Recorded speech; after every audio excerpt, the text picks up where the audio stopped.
Imagine, if you will, Christmas of 1997. Back then, I was a bit of a less dadly man, mainly because I was still a child. For Christmas, I asked Santa for a Nintendo 64, and unbelievably, it actually happened to be there on Christmas morning. My dad was obviously emotional because Santa had given me such an expensive gift, not because Santa had made him pay for the thing in some way. Kids, it's hard to describe the feeling of euphoria I had when I tore off the wrapping paper on that fateful Christmas day, but I do remember feeling a sense of bliss as my dad helped me set up the console to the living room TV. The game I had as a pack-in back then was Super Mario 64. The leap from having had the NES right before the N64, me not owning a Super Nintendo in between, was mind-blowing. Suddenly, I switched from a collection of 8-bit worlds on the NES to the 3D worlds of the N64. Needless to say, Christmas that year was not about togetherness with the family for me, and I remember very clearly getting up in the middle of the night and sneaking off to the living room while I played Mario 64 with the volume on low. Back then, I thought this was it, the epitome of what gaming would reach. Yet if only my younger self would know what an adventure was about to be unleashed on me only a year later. Well, hey there, champ. I'm the dadliest man in town. And today, as I was doing my dad things, such as wondering why Nintendo hasn't released the N64 Mini yet, like seriously guys, what are you waiting for? It will literally print money. Anyway, I started thinking about a game from my childhood, The Legend of Zelda, Ocarina of Time.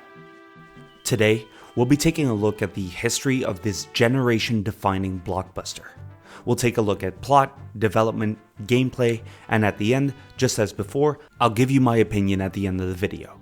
And hopefully, by that time, you'll have formed your own opinion as well.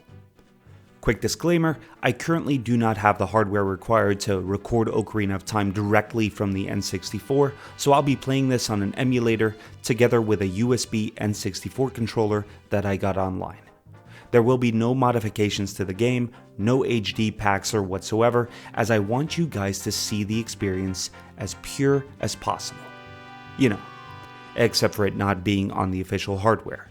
In any case, kids, let's get down to business. Full spoiler warning ahead for The Legend of Zelda, Ocarina of Time. Development for Ocarina started back in 1994. At the same time as development for what would eventually become Super Mario 64, well before the release of the Nintendo 64 in both Japan and the West. A big part of the pre-production of Ocarina of Time, or Zelda 64 as the project was later named, was handled by a skeleton crew of two developers at first, Jin Ikeda and Takao Shimizu.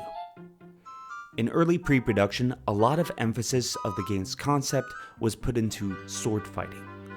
This new 3D landscape that was under development meant that instead of the top-down gameplay that gamers had known from the older games would now have to be translated into a 3D environment with more possibilities in one-on-one combat.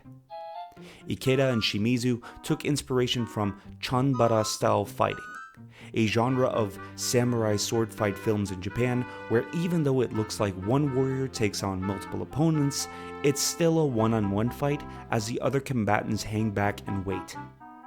This style would be integral in the game's design and would be shown at the Space World 1995 trade show in Japan in the form of a short 12-second demo.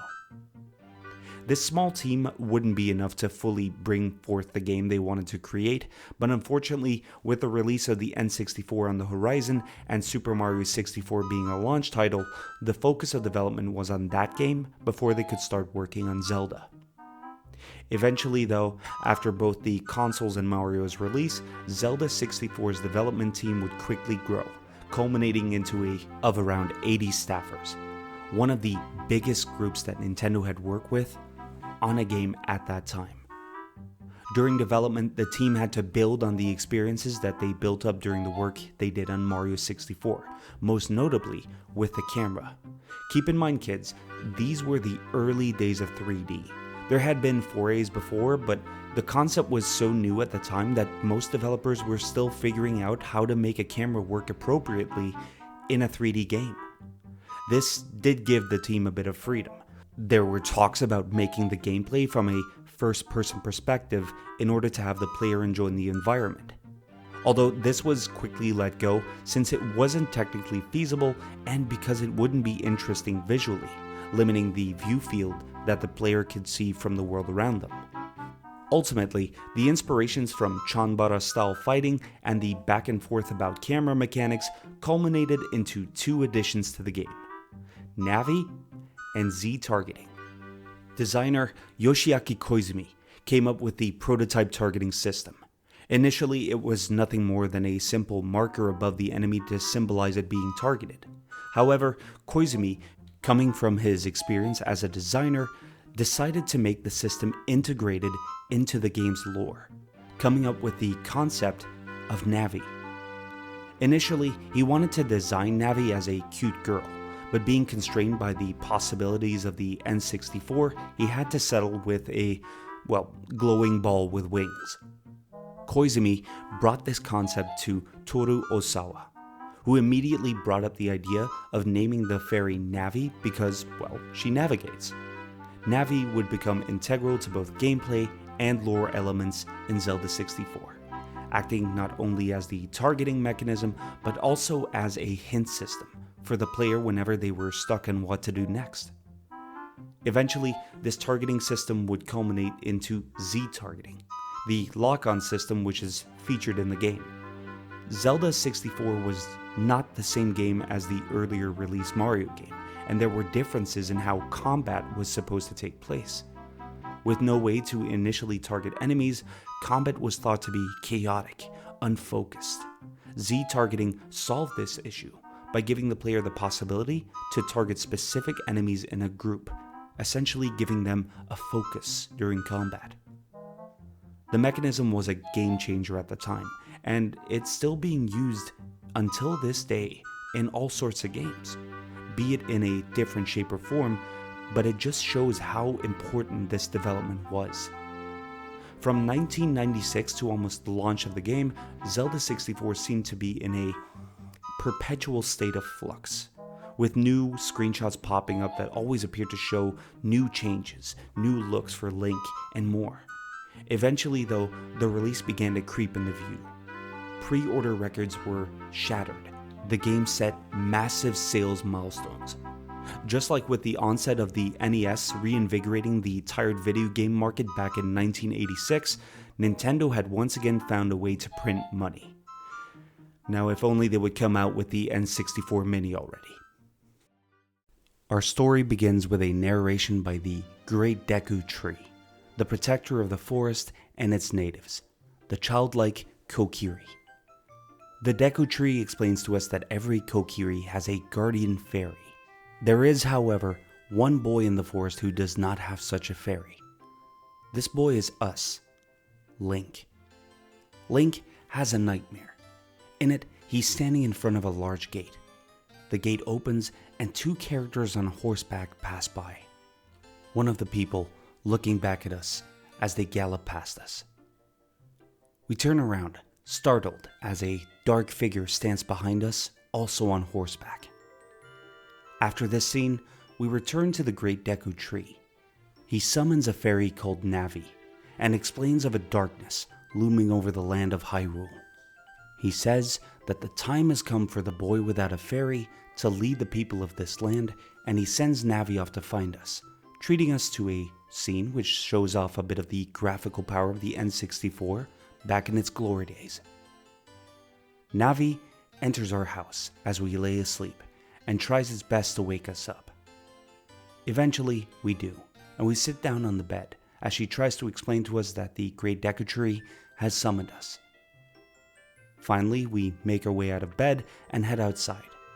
We're now finally no longer the boy without a fairy, but a true member of the Kokiri. Once outside, we're greeted by a fellow Kokiri named Saria. She tells us that she's happy that we finally got a fairy and not to keep the Great Deku Tree waiting since he summoned us. I gotta interrupt early here, kids, because being back in Kokiri Forest after all these years filled me with a sense of joy that was amazing to me. The forest, with its joyous atmosphere and whimsical music, brings over a sense of youth and playfulness that's shown by the carefree nature of the Kokiri. When I first played the game all these years ago, I remember being mesmerized by the amount of freedom the game gave me. Just talking about this area alone, I can't count the time I spent exploring every nook and cranny of this area as a kid. There's these little details that the developers put into areas, such as the tiny drawing of a figure fending off a giant monster or demon. I just love things like this. In any case, Kokiri Forest will serve as our tutorial grounds before we start the first dungeon. We can familiarize ourselves with Z targeting, which will be crucial for handling enemies in combat, as well as Link's basic movements. Link controls pretty much the same as Mario in Super Mario 64, the analog stick making you walk in the direction you press it to. When we want to have the camera behind us immediately, we just press the Z trigger, which will snap it to a view from behind. Besides running, Link controls pretty much automatically. He will climb where he can climb, and when he reaches the edge of a platform, he will automatically jump for a small distance. After having familiarized ourselves with the controls, it's time for us to head to the Great Deku Tree. However, our path is blocked by Mido, a fellow Kokiri who won't let us pass without us having at least a shield and a sword. Well, looks like we have our second quest, kids. We can find the shield in the shop, but unfortunately we don't have the money to buy it outright. We'll have to search through the village, picking up stray rupees from behind buildings and under rocks until we finally have enough to buy the shield. Now, we only have the sword left to go. Near our house, there's a small opening which we can crawl through, which will bring us to a small puzzle. A boulder is constantly rolling through the path, and we have to dodge it until we eventually get to a chest at the end. We open it and find the Kokiri sword inside. We can use it for now, but only if we promise to return it later. Finally, both sword and shield in hand, we return to Mido, who has no other choice but to let us pass. We make our way through the pathway and face our first enemies, the Deku Babas. These Deku Babas will not pose a threat, but later on they will become more challenging enemies. Finally, we reach the Deku Tree. He tells us that he's been cursed, and he wants us to head inside of him in an effort to break the curse. After a bit of talk, he opens his mouth and we run inside. This is where we enter our first dungeon. Inside, we're greeted by quite a sight. The Deku Tree is littered with enemies, and there are puzzles to solve before we can progress further. We go into one of the rooms and acquire the Fairy Slingshot, a ranged weapon which will be our main ranged weapon for a big part of the game. Dungeons in Ocarina of Time mostly follow the same setup among all of them. Every dungeon has a theme such as water, fire, forest, darkness, etc. Inside most of the dungeons, we'll find a map and a compass, which will tell us where to go, along with a main item, which will be integral for proceeding both through this dungeon and later ones in the game.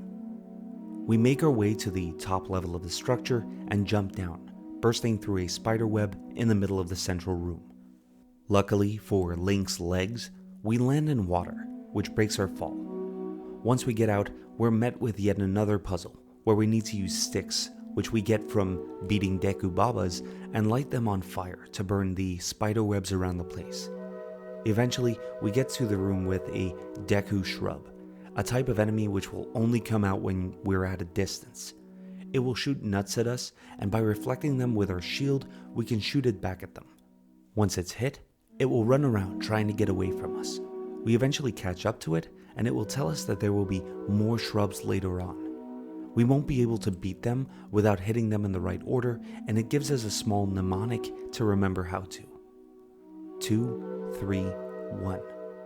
23 is number 1. Even after all these years, I'll never forget this line for some reason. We head into the next area by hitting the eye above the door with a slingshot. This will bring us to a quick tutorial puzzle on how to swim. We get into the water and dive to hit a button on the ground. This will lower the water level so we can jump onto the platform. When we get to the other side, the water level will rise again, allowing us to get to the other end of the room and leave.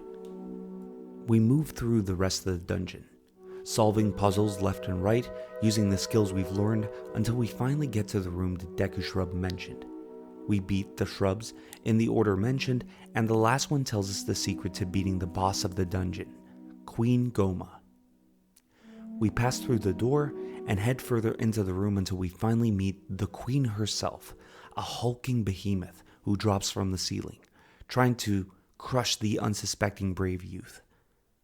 Fighting Queen Gohma is meant to test the skills that we've had to practice so far in using the fairy slingshot. Gohma will hang on the ceiling, and her eye will go from yellow to red. This is the moment we shoot her with a slingshot, making her drop down so we can strike her with our sword. Eventually, after a few times of doing this, we beat the evil creature and break the curse on the Deku Tree.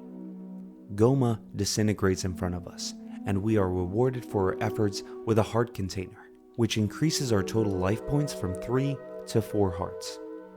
Near the heart container is a glowing portal. We'll step inside it, and it transports us back to the Deku Tree entrance.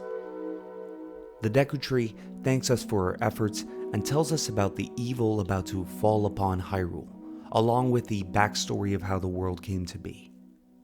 In the beginning, 3 goddesses, Din, Nairu, and Furore, came down from the heavens and created the world as we see it right now. Having completed their tasks, they looked upon the lands and decided to leave, so the inhabitants of the world could live their lives freely. Once the goddesses returned to the heavens, the place they left was marked by the Triforce.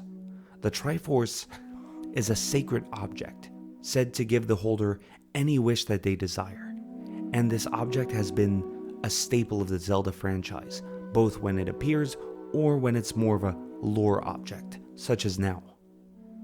The Deku Tree tells us that the evil entity that is covering the land in darkness is looking for the Triforce, and it is up to us to travel to Hyrule Castle and meet the Princess of Destiny. Unfortunately, it turns out that while beating Queen Gohma did lift the curse on the Deku Tree, it wasn't enough to save him from its effects. He gives us the Spiritual Stone of the Forest, one of the gems that we'll need to gain access to the Triforce, and sends us on our way towards the castle. However, before we can leave, we have to watch as the Deku Tree withers away, turning from a vibrant brown tree to a gray, lifeless husk. The Deku Tree is dead. We take a moment to take one last look at our fallen caretaker before we finally return to Kokiri Village. The Kokiri can't believe that the Deku Tree is gone, and some of them think we are the one to blame. There's no place for us here anymore, so all we can do is take the equipment that we've gathered and set out onto the world. We leave Kokiri Village and run over the bridge that connects the forest to the rest of the world. A familiar voice calls out to us, and it's Saria, and she wants to speak to us before we leave. She has the idea that we were always set to leave the forest someday, but wants to give us a gift before we do so. She gives us the fairy ocarina, and there's an awkward silence between the two of us. There's nothing left to say, so we turn around and we run off to begin our adventure.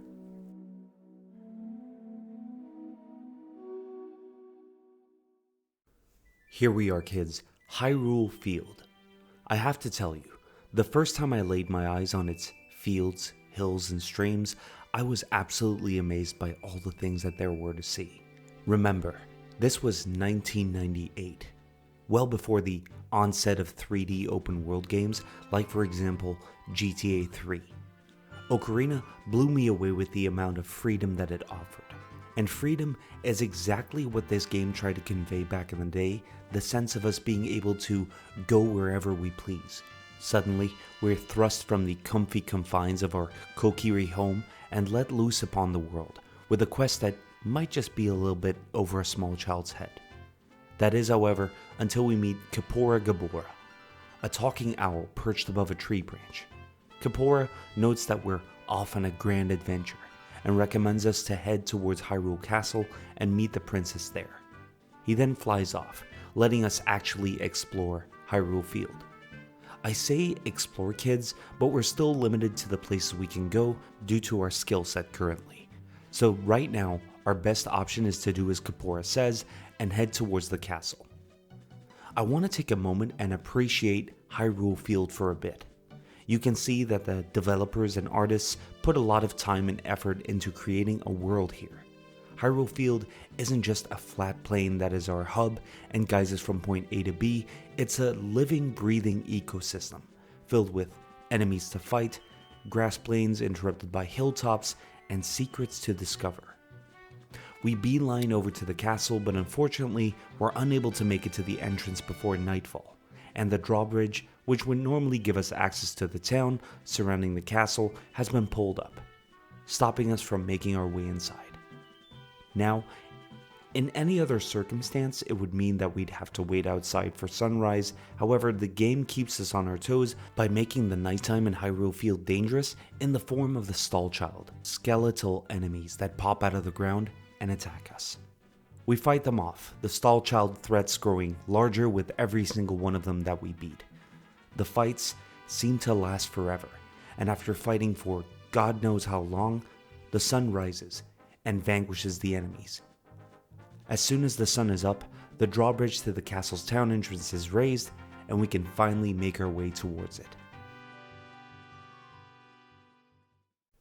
We pass the drawbridge now that it's open and head into Castle Town. Immediately at the entrance, we head into a small guardhouse. The place is filled to the brim with pots and inhabited by a single guard who's both tired and bored. Anyways, kids, a Zelda game wouldn't be a Zelda game without a bit of unlawful breaking and entering. We break the pots in the guardhouse and snatch up as many rupees that we can get from them before we leave the guardhouse with our stacked wallet and move onwards towards Castletown Market Square. The square is bustling with activity, with people crowding the market stalls and shops offering all sorts of goods. Alongside the sides of the market, there's stores that we can head into, like a general goods store, a mass store, and even a shooting gallery where we can practice our skills with the slingshot. In the middle of the market is a red-haired girl named Malon. She notes our clothes and deduces that we're a Kokiri from the forest. Her dad is the owner of Lon Lon Ranch, and apparently went over to the castle to deliver milk and hasn't come back yet. Unfortunately for Malon, we can't help her right now, so we'll have to see if there's anything we can do for her later. We'll make our way through the town, browsing through the shops, and since we have some spare rupees from our less than legal bout in the guardhouse, we'll head into the general store. The Hylian shield catches our eye, as it'll be a nice upgrade from our wooden one. 80 rupees is a steep price, and it'll clear us out of most of our money, but it'll most likely be worth it in the end. The shield is too heavy for us to use like the wooden one, so the only thing we can do to defend ourselves is duck for cover, making the shield cover us. Eventually, we'll make our way to the path that leads to the castle, and we see Malon standing near the gate. We'll talk to her, and she fears that her father has probably fallen asleep while delivering milk to the castle. She asks us to find her dad for her. He's apparently a heavy sleeper, so she gives us an item to help him wake up, but the item is an egg. Anyway, we'll head over to the guard to see if he's going to let us through the gate. Unfortunately for us, that'd be too easy, so we'll have to find another way to get around him. Near Malon is a place where we can climb up the hill and run over the gate so we can get past the guard. The way towards the castle is not an easy one. If the guards catch us, they'll immediately throw us outside of the gate again, so our only way is to stay off the path and try to avoid the guards that are patrolling it. Eventually, we make it through the castle by swimming through the moat, and lo and behold, we find Talon, Malon's dad, sleeping behind the castle near a stack of milk boxes. We talk to him, hit him with our sword, but there's nothing that will make this man wake up. By the time that we're about to give up, morning arises and the egg suddenly hatches into a chicken. We'll use the chicken to wake up Talon, and this leads him to realize that he's left Malon in town for a long time. He'll run off in a blind panic to reunite with her, and this leaves us on our own with the milk boxes. We'll shove the milk boxes into the moat, which will give us a platform to stand on. This will allow us to jump to the other side of the castle wall and climb through the drain canal. This brings us to the courtyard. Once again, we're going to have to dodge the guards as we move from one section to another. Just like on the way to the castle, if they catch us, they'll once again kick us out. Eventually, we'll make it to the other side of the courtyard and to a large circular area. There's another person standing near one of the windows. We'll move towards them and they'll turn around, shocked to see that there is another person along there with them. She'll ask us who we are and note that we're wearing green clothes and are accompanied by a fairy. The girl will ask us if we have the spiritual stone from the forest. When we tell her we do, she'll explain to us that she had a dream about dark clouds over Hyrule. Suddenly, a ray of light shot out from Kokiri Forest in her dream, which changed into a boy in green clothes holding the spiritual stone we just showed her. The figure was us. She'll finally properly introduce herself, and we find out that this is Princess Zelda, member of the royal family of Hyrule. Eventually, Zelda will tell us the secret of the royal family. It turns out that after the three goddesses that the Deku Tree told us about left the realm, the Triforce that was left behind had the power to grant a wish. If a person with a pure heart were to make a wish, Hyrule would know prosperity. However, if the person making the wish were evil, darkness would cover the land. Therefore, the Triforce was to be protected. In order to do so, a group of sages decided to build the Temple of Time to keep the Triforce out of evil hands. Zelda explains to us that to open the door inside the temple, we'll need to collect all 3 spiritual stones, alongside the Ocarina of Time. After her story, Zelda urges us to look through the window she was peeking through earlier. She tells us that a man resembling the dark clouds of her dream is in the castle. We look, and we're introduced to Ganondorf, a hulking man hailing from the Gerudo people, a group that lives in Hyrule's desert. Ganondorf looks to the side, and we quickly duck to hide from his sight. Zelda assures us it's no big deal, as the Gerudo has no idea what we're planning just yet. The princess then gives us our assignment. We're to collect all 3 spiritual stones and bring them to the Temple of Time. Zelda already has possession of the Ocarina of Time, and she'll keep hold of it until we return with all the stones. As a last bit of help, she'll also write us a letter which will prove that we're under assignment from Zelda to collect the spiritual stones. Eventually, it's time to leave. We head back the same way that we came from and meet Zelda's handmaiden, Impa. She introduces herself as the princess's protector and a member of the Sheikah tribe, a group of people whose lineage has a deep history with Hyrule's royal family. She's impressed by the fact that we're going on this grand adventure and helps us by teaching us a song for our ocarina, a lullaby that she used to sing to the princess from time to time. With this, we've learned Zelda's lullaby, a song which, if used in the correct places, will prove our connection to the royal family. Throughout the game, we're going to be learning a lot of these songs, each of them with their own usage in different situations. Impa guides us out of the castle and drops us off in front of the drawbridge at the entrance to Castletown. She tells us of our next destination, the town of Kakariko Village. From here, we can make it to the entrance to Death Mountain, where we can find the spiritual stone of fire. Impa disappears, and finally, after our bout at the castle, we have the freedom to explore the world as we see fit. Navi suggests that we go back to Kokiri Forest first and tell Saria about all the things we've encountered so far. We'll do that. But before we head back home, let's check out Lon Lon Ranch and see if Malon and Talon are doing okay. Luckily for us, Lon Lon Ranch is only a short run away from Castletown. We enter the ranch and are treated to a small aerial view of the area before we can explore it on our own. We find Talon in one of the buildings where he remembers us from the castle. He got into trouble with Malon for leaving her alone for so long, but it seems like they made up eventually. Talon hosts a minigame. Here, we can win a bottle of milk. It's a great item to have in a pinch when we're low on hearts, so we'll play the game and grab it before we explore further. Alongside Talon, we also find Ingo, Talon's farmhand. Apparently he's not all too happy with the way that Talon is running the farm due to his laziness, and apparently he would just love to take over the ranch. To be fair, this guy kinda gives me the heebie-jeebies, so let's leave him alone for now and continue exploring the ranch. After we check out the ranch further, we find Malon standing in the middle of a field singing. She introduces us to Epona, a young horse who apparently doesn't trust us all that much. In return, Malon teaches us Epona's song. This makes the horse trust us a little bit more. Kids, remember in the beginning when I told you that I like the small touches that the devs put into the game? Well, we actually had a couple more that I can show you along the way. When we look at Talon and Malon's brooches, we'll see that they're modeled after Bowser, the antagonist from the Super Mario series. Also, if we go back to the part where we met Princess Zelda, if we look through some of the windows in the courtyard, we can see that there's pictures from Mario and Yoshi hung up on the wall.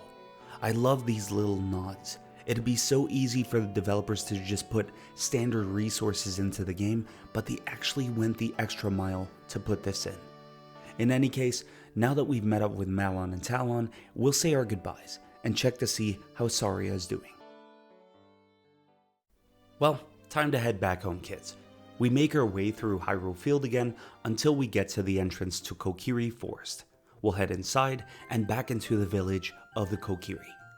Searching around, we find that Saria is not inside of the village right now, but has instead retreated to the Lost Woods in order to be on her own ever since we left. The Lost Woods are a bit of a mini puzzle in and of themselves. It's made up of several rooms where we need to head through the pathways in sequence. If we choose the wrong one, it'll warp us back to the beginning of the Lost Woods. So with a little trial and error, we'll find the correct pathway that leads us to where Saria is waiting for us. On our way there, we meet Kaepora again, who tells us of the melody that we can hear as we pass through the Lost Woods. The trick to finding the right path is to listen. If we pick the wrong path, the music will fade out, while if we pick the right one, the music will pick up in intensity. Eventually, we make it through to a closed gate to an area called the Forest Meadow. A Wolverine shows up, and we're thrust into a battle. The Wolverine will guard against our strikes, but he'll become vulnerable when he tries to attack us, so we'll use these moments to strike him until he eventually goes down. This will open the gate that was blocking our path. We'll have to maneuver our way through the small maze until we finally reach a long flight of stairs. We'll head up there, and finally we come face to face with Saria ever since we left the forest. Saria explains to us that we're in the secret forest meadow, her special place that she retreats to talk with the spirits of the forest. She does so by using her ocarina, and she wants to teach us the song she uses to do so. We take our own ocarina and start playing the song along with her, which will teach us Saria's song. After we're done talking to Saria, it's time that we follow Impa's suggestions and make our way to Kakariko Village. Luckily for us, we don't have to follow the entire maze again thanks to a shortcut that will allow us to pass overhead. We make our way through the Lost Woods once more, encountering Kaepora yet again, who gives us more explanation about the usage of songs in the game. While we're making our way through the Lost Woods, we'll also encounter a lone figure playing an instrument on top of a tree stump. We stand on the stump opposite of him and play Saria's song. This will show the character that we're friendly, and he'll reward us with a piece of heart. We'll encounter these pieces of heart hidden all throughout the game, and they'll be integral in increasing our heart supply, which will give us more survivability in combat. We find out the character is called the Skull Kid, and Navi implies that it's what happens to children who wander into the Lost Woods. He has no face, and he seems to be unhappy about this. Skull Kid is going to be of minor importance right now, mainly acting as a side character that'll give us the heart container, but in the overall timeline to Zelda, especially in the next part, he's going to be playing a bigger role. However, let's cross that bridge when we get there, kids. I think you already know what I'm talking about. Let's head off to Kakariko Village. It'll take us only a little while to make it from Kokiri Village to Kakariko Village, crossing through Hyrule Field to get there once again. To be fair, Kakariko is one of my favorite sections of the game. It's a quaint village at the foot of an active volcano, and seeing all the characters running around and doing their own thing really makes it feel alive. Near the entrance of the town, we'll find the Carpenter boss. He'll give us a speech about how his men are just running around aimlessly and that they are lazy, including his own son. If we return to the place where he is standing, but during the nighttime, we'll encounter the Carpenter's son. He doesn't seem to be in a good place mentally, as he considers everyone, including his parents, disgusting. While Kakariko is no Silent Hill, the town does harbor its own dark secrets. One of the houses contains a family that's been changed into Skulltulas, spider-like enemies that we've encountered inside the Deku Tree. The curse can be broken by killing 100 gold Skulltulas. We can find these little critters throughout the world, and every time we kill one, we'll receive a token. These will need to be collected in order to break the curse, so we'll have to keep an eye out for them. To be fair, now that I think about it, looking back at the interaction with the Carpenter boss and his son, it's interesting to see that kind of interaction in a Zelda game. While the game is mainly about fighting your enemies, completing your quest, I don't recall many instances where it touched upon interpersonal relationships between side characters, and seeing the discord between a son and his father really has a bit of a deep underlying thought that I felt was interesting to see if the game explored it any further. I would have liked to see a quest where you can try to mend the relationship between the two, but unfortunately, as I can tell, the game doesn't explore this feature during the course of the story. This means there's nothing we can do for them right now, so we have no other choice but to leave them to their own devices. Behind the village is where we'll find the graveyard. At the back we'll find a group of tombstones along with a Triforce mark on the ground. When we play the song that Zelda taught us, lightning will suddenly shoot down from the sky and blow up the tombstone, sending us flying backwards and revealing a hole that we can jump into after we've regained our footing. In this area, we'll be faced with a locked door. There are bat enemies which will fly at us and attack when we get close. Killing all of them will be integral to getting the door to open, and we'll have to use a combination of swordplay and slingshot to take them down. Eventually, we'll kill them and the door will open, letting us into the next part of this mini dungeon. Here, we'll encounter an enemy called the Re-Dead. They're zombie-esque shapes which will let out a scream and freeze us in place. If they get too close, they'll latch onto us and make us take damage, and to be fair, the way they do so always creep me out, so we're gonna just run past them right now. Inside of the deeper parts of the crypt, we'll find writing on the wall with an inscription. It'll inform us of the secret melody handed down by the Composer brothers. When we pull out our ocarina in front of the inscription, this will teach us the Sun Song, with which we can freely switch between day and night during the course of the game. We're done here for now. We'll head back to Kakariko Village after this and make our way towards the gate that leads to the foot of Death Mountain. The guard initially won't let us pass, but we'll use the decree which Zelda gave us, and this will make him open the gate to give us access. He'll also ask us a favor. Apparently, his son wants a mask from the Happy Mask shop in Castle Town. He'd like to go get it himself, but due to him being busy with guarding the gate, he hasn't had the chance to do so. He wants us to grab the mask for him if we're ever in Castle Town again. Normally, we'd be focused on our main quest, but we can't go ignoring a request from a fellow dadly guy, can we, kids? We'll pick up the mask the next time we're there.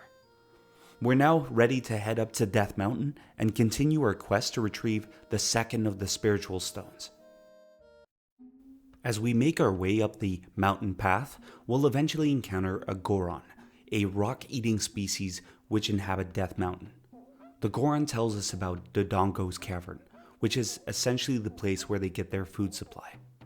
However, one day the cavern filled up with more Dodongos than usual. On top of that, a Gerudo clad in black armor used his magic to seal the cave, essentially cutting off the Goron populace from their primary food source. A Gerudo in black armor, huh? The plot thickens, kids. We'll continue on the trail until we reach the entrance to Goron City. We head inside and are met with, well, quite the depressing sight. Most of the Gorons are complaining about being hungry, and apparently their leader has taken the spiritual stone and has locked himself in his room, which we learned from one Goron who wanted to lick the stone and found out that it wasn't where it was supposed to be. We head towards the door of the leader's room. Apparently he refuses to open the door for anyone but a messenger from the royal family.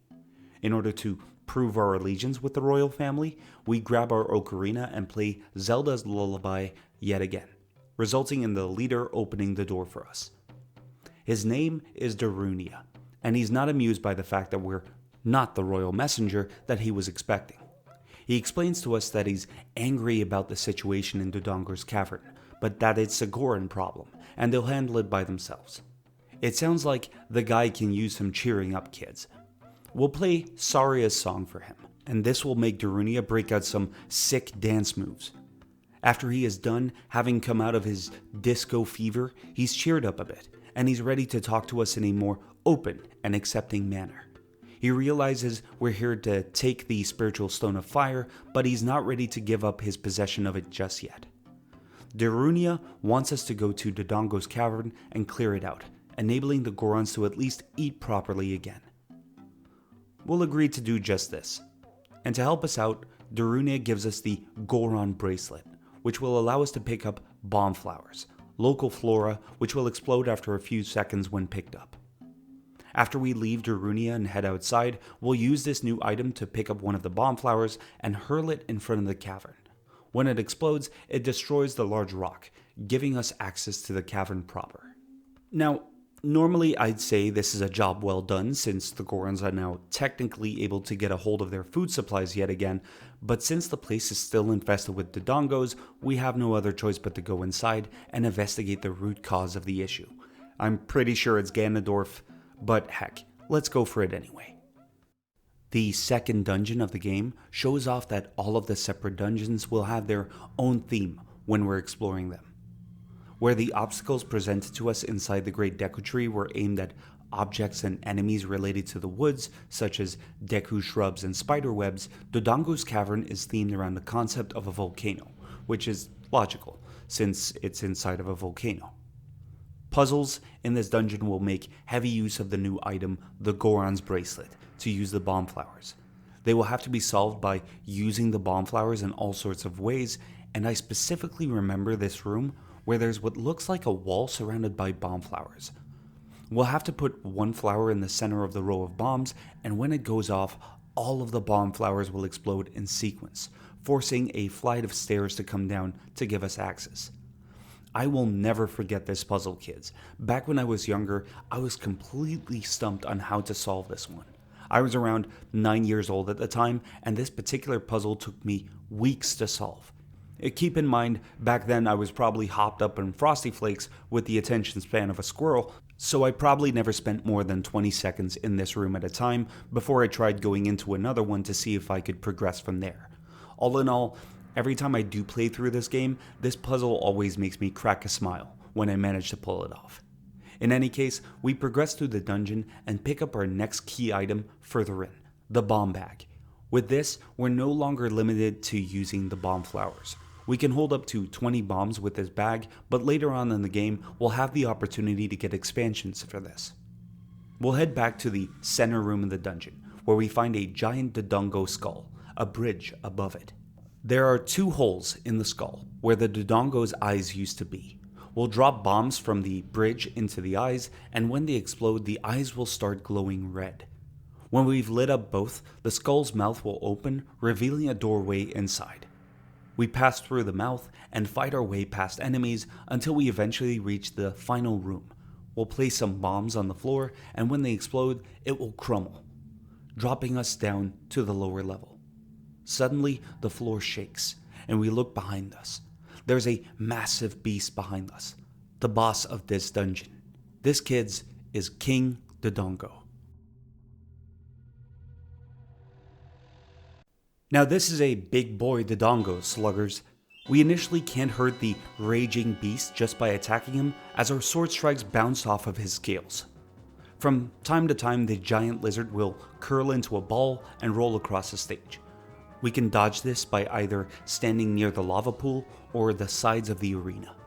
His next attack is his fire breath, and this is our chance to retaliate. King Dodongo will charge up, opening his mouth before he shoots fire. This gives us the chance to throw one of our bombs into its mouth. The beast swallows the bomb and it will explode in its stomach, which will stun it for a few seconds. This gives us the chance to unleash a flurry of sword strikes on it. That's pretty much the only strategy we have to do for this fight, and after a few times of doing these moves, King Dodongo will go down, rolling itself into the lava pit in the middle before it burns up.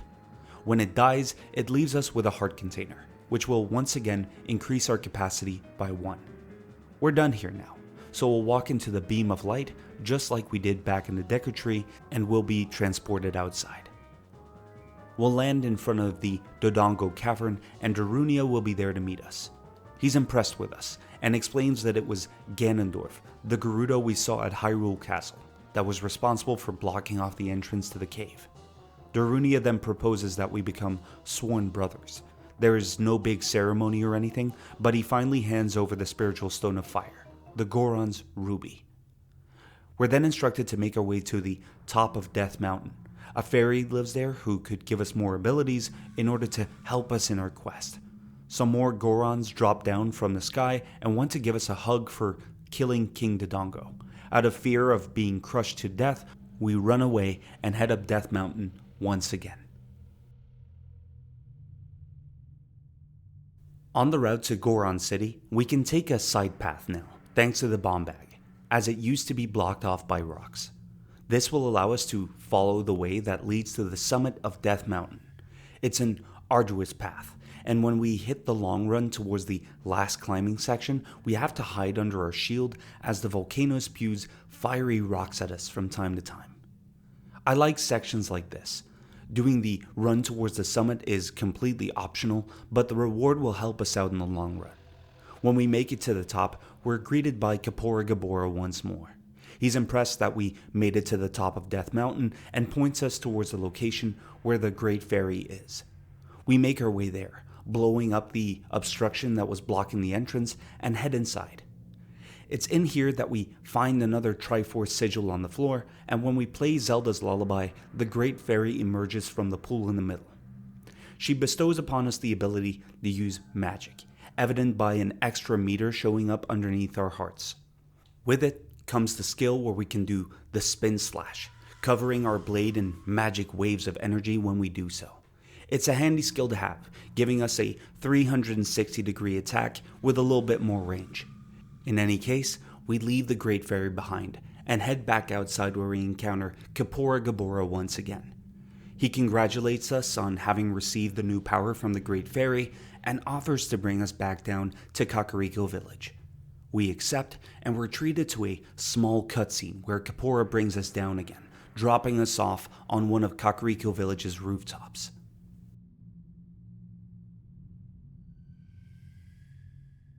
Well kids, that's 2 spiritual stones down. Time to get the last one. For the spiritual stone of water, we'll need to head a bit south from Kakariko Village towards Zora's domain. Up until now, we weren't able to go there, due to the path being blocked off by rocks. Now that we finally have the bomb bag and are no longer reliant on bomb flowers, we finally have the means to make our way there. We'll use the bombs to clear our way and follow the path from where the water is flowing from. Along the way, we'll encounter enemies called Octoroks, giant octopus-like creatures who fire projectiles at us, which will pop up from the rivers. It's possible to fight them off, but to be fair, it's just easier right now to run past them and keep heading towards our goal. Eventually, we'll reach a waterfall, which is seemingly where our path stops. There's a stone slab on the ground that says that the waterfall serves the King of Hyrule. When the king sleeps, so too do these falls. So we'll take out the trusty fairy ocarina once more and play Zelda's lullaby. This will lower the flow of the waterfall and reveal an entrance which we can use to get into the next area. Welcome to Zora's domain, home of the Zora. the indigenous aquatic inhabitants of this area of Hyrule. As much as we'd like to explore this area further, we don't have the time.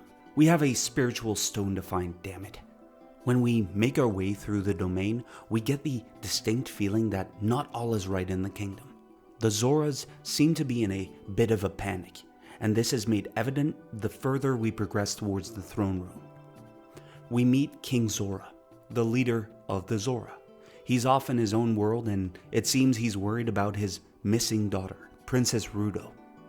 Unfortunately, we're not getting a single coherent word out of him right now, so we'll move further past the throne room to see what else we can find. Just a bit to the side of the throne room, we encounter another Zora who is playing a diving game. He'll throw a bunch of rupees down the waterfall and we dive after them, picking them up from the bottom of the inner lake one by one.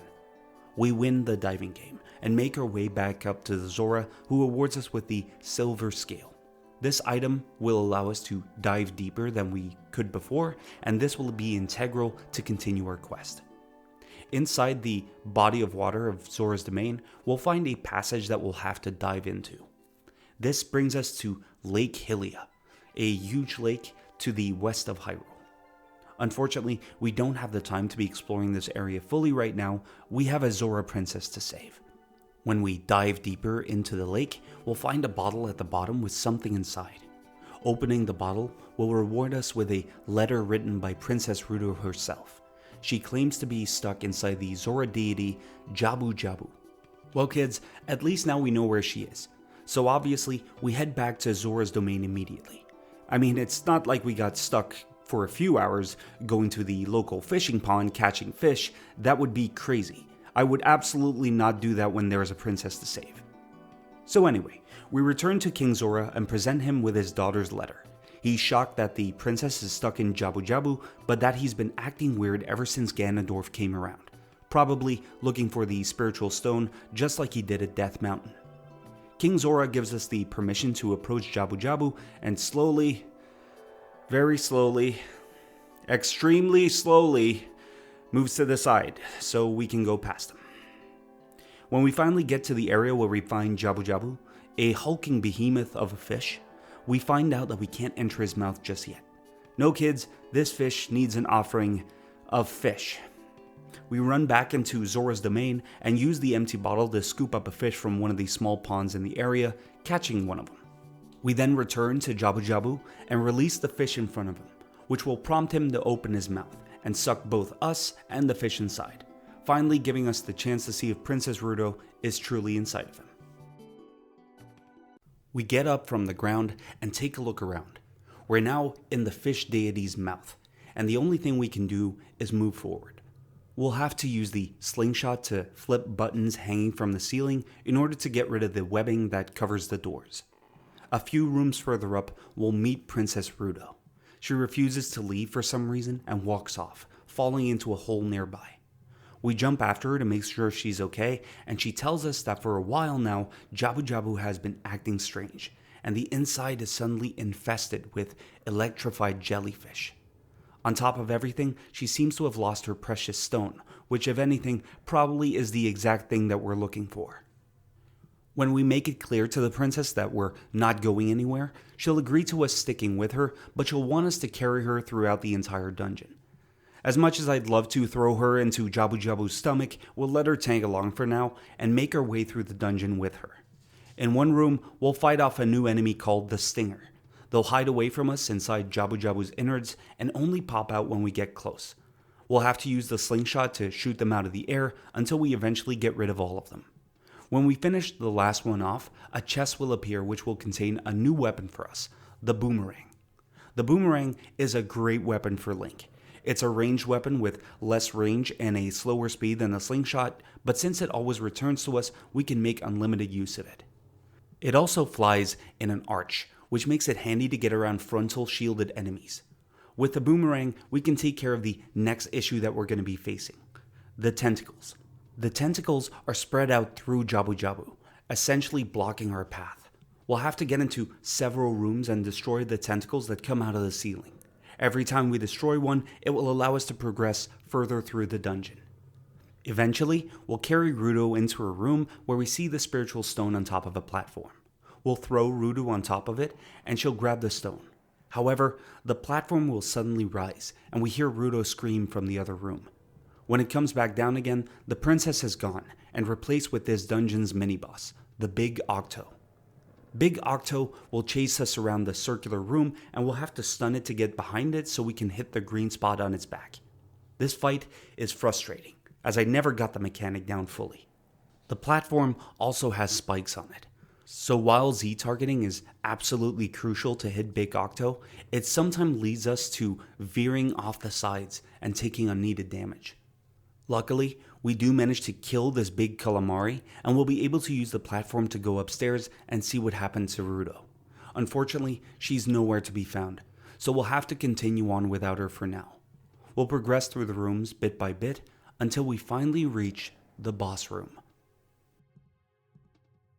Inside the boss room, we'll find the beast that is wreaking havoc on Jabu Jabu, the bioelectric anemone Barinade.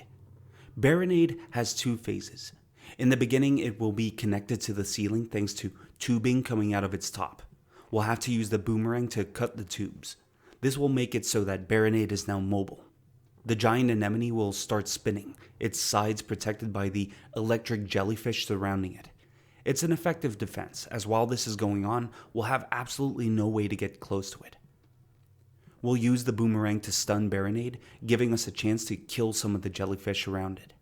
Once these are gone, it's a simple matter of hitting the monster enough times, sometimes having to stun it again with the boomerang, until it eventually goes down. With Barinade gone, we collect the heart container, gaining another one in the process before we head back to the portal where Rudo is already waiting for us inside. She gives us some flack about something or another, but there's not a lot of time before the portal warps us outside and into the water. The portal lands us gracefully, until we fall into the water and we're approached by Rudo. She thinks we were pretty cool when we were fighting Barinade. I mean, of course we were, kids. She asks us what we want to return for rescuing her, and we tell her that we want the spiritual stone. Rudo tells us that she received the stone from her mother, and the only reason she was allowed to give it away is if it were to her future husband. Obviously, we don't know what a husband is, so we accept, and Rudo hands over the spiritual stone of water. We've finally done it, kids. We have all 3 spiritual stones, and we're ready to head back to Zelda so we can reach the Triforce. We say our goodbyes to Rudo, and we'll head back through Zora's domain. Luckily for us, there's an easy shortcut. We'll just head out to Zora's river and jump into the water itself. This will carry us downstream until we finally get back to Hyrule Field. Alright kids, this is it. We can finally head back to Hyrule Castle, use the stones in the Temple of Time, and get our hands on the Triforce. However, the game would be awfully short if that were the case. As soon as we arrive near Castletown's entrance, the sky darkens and the drawbridge opens. Within seconds, a horse emerges, carrying on it 2 people. When they get closer, we see that it's Impa and Princess Zelda. They seem to be in a hurry, and Zelda turns around to look at us. With seconds left to spare, she throws something at us that lands in the moat near the drawbridge. Suddenly, we notice something behind us. We turn around, and it is none other than Ganondorf himself. He stands there, with an ominous grin, and looks at us, asking where the horse carrying Zelda and Impa went.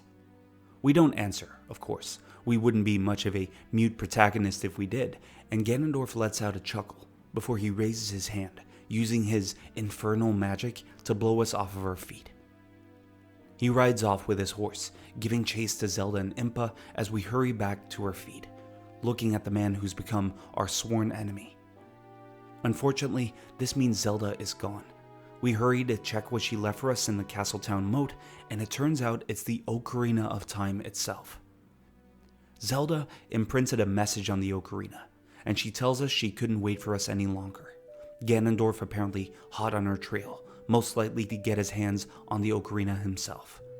As a parting gift, she teaches us a new melody, the Song of Time, which we'll need to open the door of time in combination with the spiritual stones. With our new ocarina in hand, we finally have all the ingredients we need to get our hands on the Triforce before Ganondorf does. We get out of the moat, and immediately make our way through Castletown to the Temple of Time. Inside, we find a pedestal, which tells us we'll need the spiritual stones in the ocarina to progress through the door. We play the Song of Time in front of it, and the 3 stones we've collected float into place on the pedestal as the door of time opens before us. We head inside, and Navi flies off to the center of the room. Inside is a sword placed on a pedestal, and it turns out that this is the Master Sword, the Sword of Evil's Bane. The Triforce is nowhere to be seen, unfortunately, so there's nothing else for us to do but to head to the Master Sword and try to release it from the stone. A light engulfs us, and we seemingly lose consciousness before the face of Ganondorf suddenly appears. It turns out we've fallen into a trap. Instead of going after Zelda and Impa, he instead followed us into the Temple of Time and waited for us to open the door and pull the sword out of the stone. This allowed him access to the sacred realm and made it so that he could get his hands on the Triforce. Unfortunately, by doing our best to try and recover the spiritual stones, we've instead helped our worst enemy. After pulling the Master Sword out of the stone, everything will change. Instead of finding ourselves before the Triforce, a voice calls out to us from wherever we are right now. We find ourselves in a strange room, the Chamber of Sages. When we hear the voice and look towards where it came from, we see a strange man standing right in front of us. This is Roru, the Sage of Light. Roru is an ancient guardian of the Triforce, but has a terrible revelation. Time has passed on, while we've been locked away in the sacred realm. He tells us to take a look at ourselves, and it turns out that we've been changed as well. We take a look and find out that we've aged considerably. Roru explains to us that we have been locked inside the sacred realm for 7 years, and that the outside world has been ravaged by Ganondorf after he got his hands on the Triforce. We're told that the only option we have right now is to use the power of the sages to fight Ganondorf off. Unfortunately, Roru is the only sage around right now. We'll have to travel to 5 different temples and awaken the other sages, adding their power to ours before we're strong enough to fight off the King of Evil. Roru then awards us with a medallion, which will prove we've beaten this section of the game. After all these revelations, we're then told to head towards the Forest Temple to awaken the Sage of the Forest. Apparently, it's someone we know, but before we head over, he adds that we should check out Kakariko Village. Eventually, we're warped out of the Chamber of Sages and find ourselves back in the Temple of Time. It turns out that now that we're all grown up, we can't use most of the items that we gained as a kid.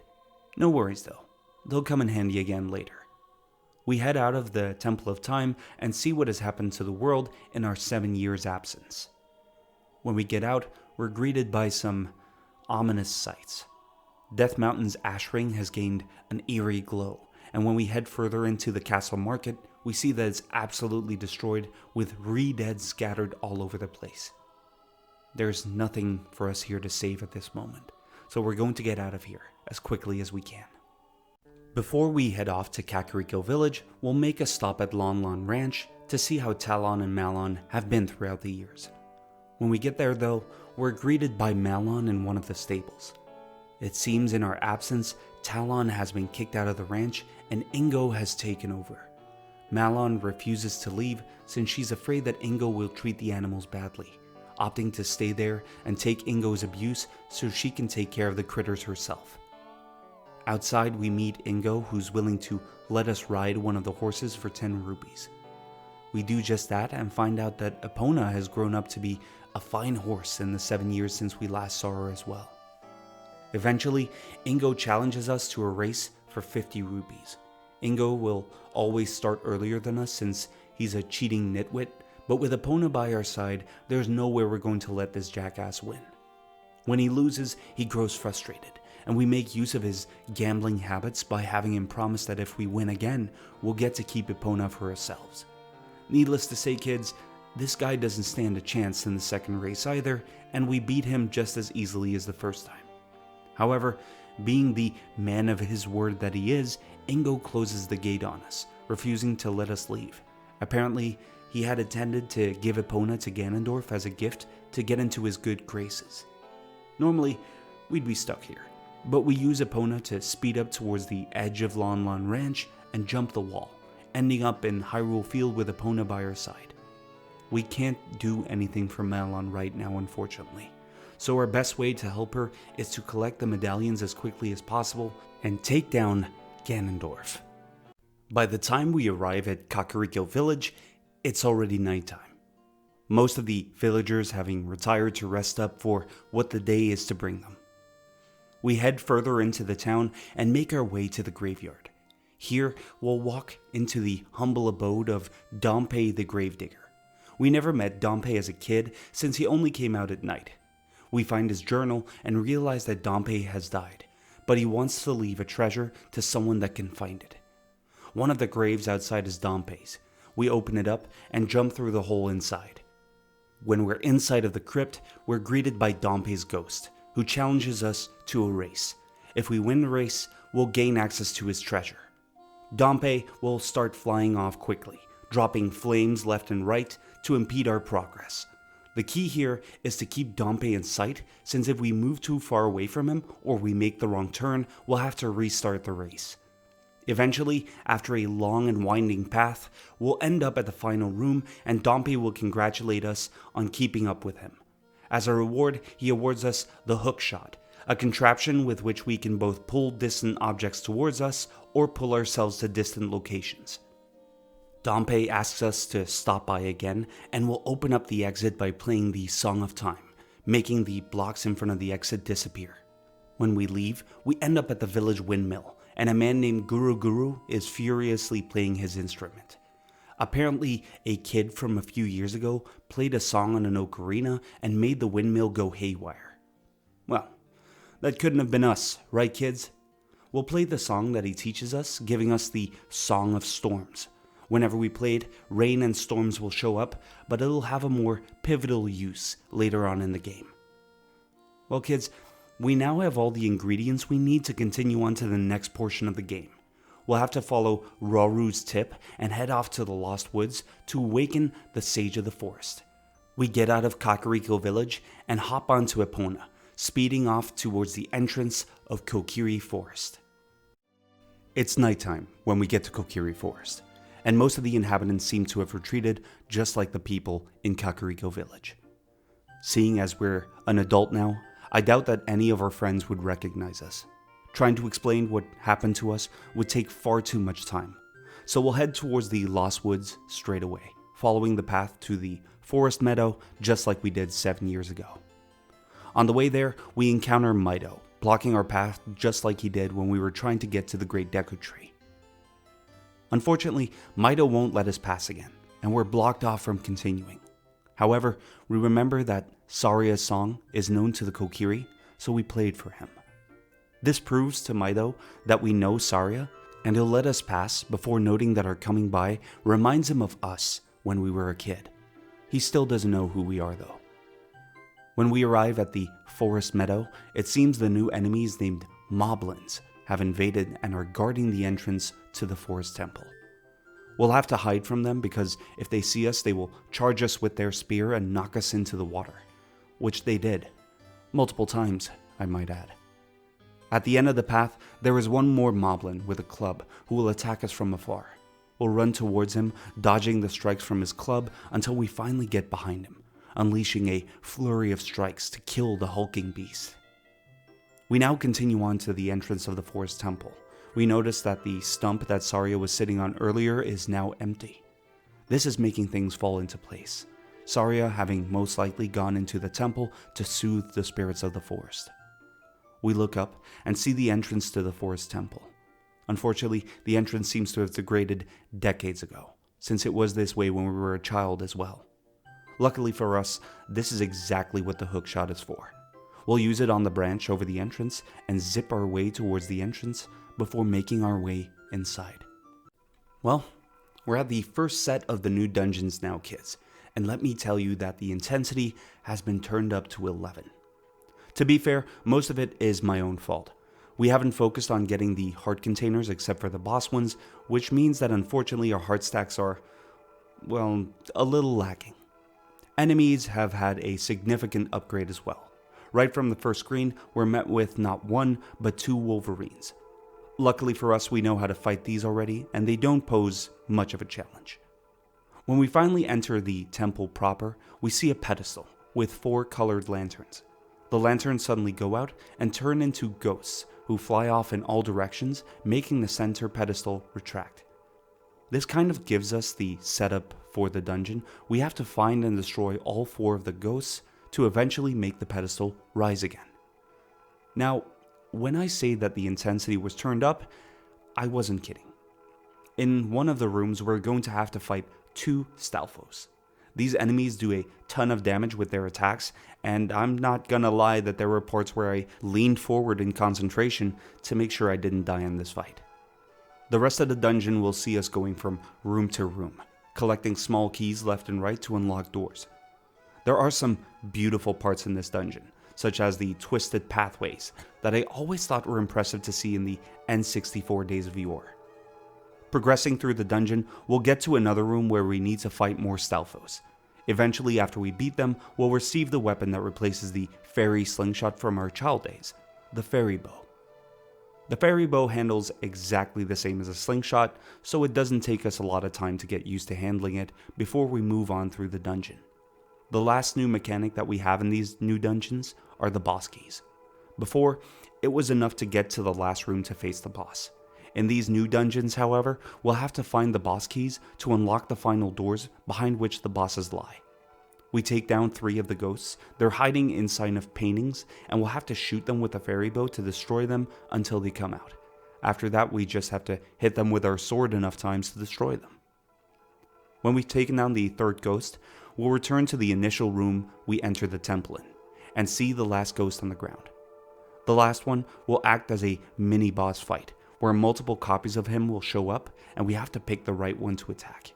When we kill the last one as well, as much as you can kill a ghost, the flames we saw in the beginning will return, and the center pedestal, or what seems to be more of an elevator now, rises up from the floor. We'll go down there, and we're brought to the final puzzle in this temple. The room in this one functions like a clock. We'll have to push the wall to make the entire room spin, making the opening switch to different rooms. Inside of the rooms will be switches. We'll have to jump on the switches to open the gates in the other rooms that were blocked off before, and then spin the room back to position where we can finally enter the boss room by using the boss key. We enter the room and climb up the stairs. Eventually, we will find that there is nothing in there right now until we try to leave. Suddenly, our exit is blocked off by iron-spiked bars. We look behind us and are shocked when Ganondorf is sitting right there on top of his horse. However, Ganondorf suddenly changes his face. It turns out this one is an imposter and not the true king of evil. This, kids, is the boss of the Forest Temple, the evil spirit from beyond, Phantom Ganon. Phantom Ganon's battle consists of 2 separate stages. In the first part, Ganon will jump into the paintings on his horse. We'll then have to scan the paintings, and we'll notice that we see 2 Ganons riding towards us. When they reach the end of the paintings, they will either turn around or open a purple portal. The one with the purple portal is our target. We'll have to use the bow to attack him, which will prompt Ganon to jump into another painting. If we pick the wrong one, he will let loose a bolt of lightning on the floor, which will damage us. After we hit him 3 times with the fairy bow, Phantom Ganon will dismount his horse and fight us one-on-one. He will float around the stage and from time to time fire a projectile at us. We have to use the Master Sword and strike the projectile, bouncing it back at him. This will engage into a back and forth between us and our enemy until one of us falters, hitting the other. When Ganon is hit with his own energy attack, he will fall to the ground, opening him up for a direct attack. If our strikes haven't finished him up yet, this cycle will continue until he finally is vanquished. The real Ganondorf will speak to us, no doubt using his powers to gloat from wherever he is right now. Apparently he does not care for his minions enough if they fail him, as he banishes Phantom Ganon to the gap between dimensions to suffer for all eternity. With this temple's boss defeated, we're greeted by a familiar sight, a blue portal and a heart container. We pick up the item as usual, gaining another heart in the process before we step into the light. After we go in, we're brought back to the Chamber of Sages. But unfortunately, Rauru is nowhere to be found this time. The green pedestal lights up and Saria appears before us, revealing to us that she is the Sage of the Forest Temple. We speak to her, and she laments that as she is the Sage, she and Link will never be able to live in the same world together. Eventually, Saria presents us with the Forest Medallion, adding her power to ours before she ports us away, but not before she manages to let out that regardless of this, she will always be our friend. We're sent outside to the remains of the great Deku Tree, and we notice a little sprout sticking up from the ground, which suddenly pops up, revealing a small tree-like creature. This is the Deku Tree Sprout. By defeating Phantom Ganon in the Forest Temple, we've cleared the evil energy from the area, allowing him to flourish and become the new protector of Kokiri Forest. The Sprout gives us a bit of backstory, and explains the reasoning why we've aged 7 years in the time that we were gone. It turns out we're not a member of the Kokiri race at all, but we're actually a Hylian. Years ago, a war raged across Hyrule. Our mother, carrying us along as an infant, took refuge in the Kokiri Forest, knowing that the curse surrounding it would cost her life, since only the Kokiri are allowed to live in the forest permanently.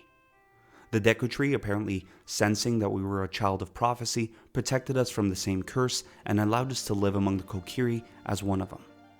With the curse lifted, Saria gone, and the Deku Sprout being allowed to grow, there's nothing tying us to Kokiri Forest anymore.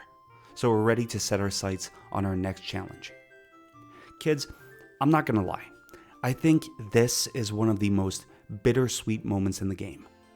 Not only is there an obvious chemistry between Link and Saria that will never be able to flourish, whether this be as a friendship or romantically, I'll let you decide that for yourselves, but the friends who were basically considered as a family to Link when he was growing up turn out to not even be of the same race. It kind of alienates Link, closing him off partially from the Kokiri, while at the same time he doesn't belong to the Hylians either, since he has no family ties to them in any way. It's just food for thought, kids. Let's continue on. Now that we've gained Saria's medallion, it's time for us to leave Kokiri Forest behind. The next destination we're going to is Death Mountain. Like we saw before, the ring around Death Mountain has gained a fiery appearance, which looks anything but healthy, so we need to make sure that Darunia is alright. We are brothers after all. We'll head out with Epona again and make our way towards Kakariko Village. As much as we'd like to explore the village further during the day, we'll have to see what's going on Death Mountain. The path towards Goron City has turned even more arduous than it was when we were a kid. The spider-like enemies have grown in numbers, and the path is littered with boulders rolling down, which will damage us if we let them hit us. Eventually, we'll get to Goron City, and we notice that it is desolate, except for one lonely Goron rolling around. We stop their rolling with a well-placed bomb, and the creature shudders, as it's afraid that we're one of Ganondorf's minions. The Goron claims its name is the same as ours, and it turns out that this is actually Darunia's son, who named him after us due to our exploits in Dodongo's Cavern years before. Apparently, Ganondorf rounded up the Gorons in the city and imprisoned them all in the Fire Temple. To make matters worse, a dragon called Volvagia has returned to life, and is apparently the reason behind Death Mountain's chaotic appearance. Darunia, done with just sitting around, left his son behind in Goron City, and went to the Fire Temple himself in order to confront the dragon and free his Goron brethren. His son asks us to help his father out, and gives us the red tunic to aid us. We'll then head towards Darunia's room. Since our sworn brother is gone now, we can move the statue that used to be behind him. This will give us access to the Death Mountain crater. Now kids, this red tunic that we got from Darunia's son is essential to our survival in Death Mountain, and the Fire Temple itself. As soon as we walk in, we'll get a prompt saying that it's too hot for us. We'll need to put on the red tunic because if we don't, we'll keep losing hearts until we die. We'll move through the crater using the hookshot and encounter Sheik once more.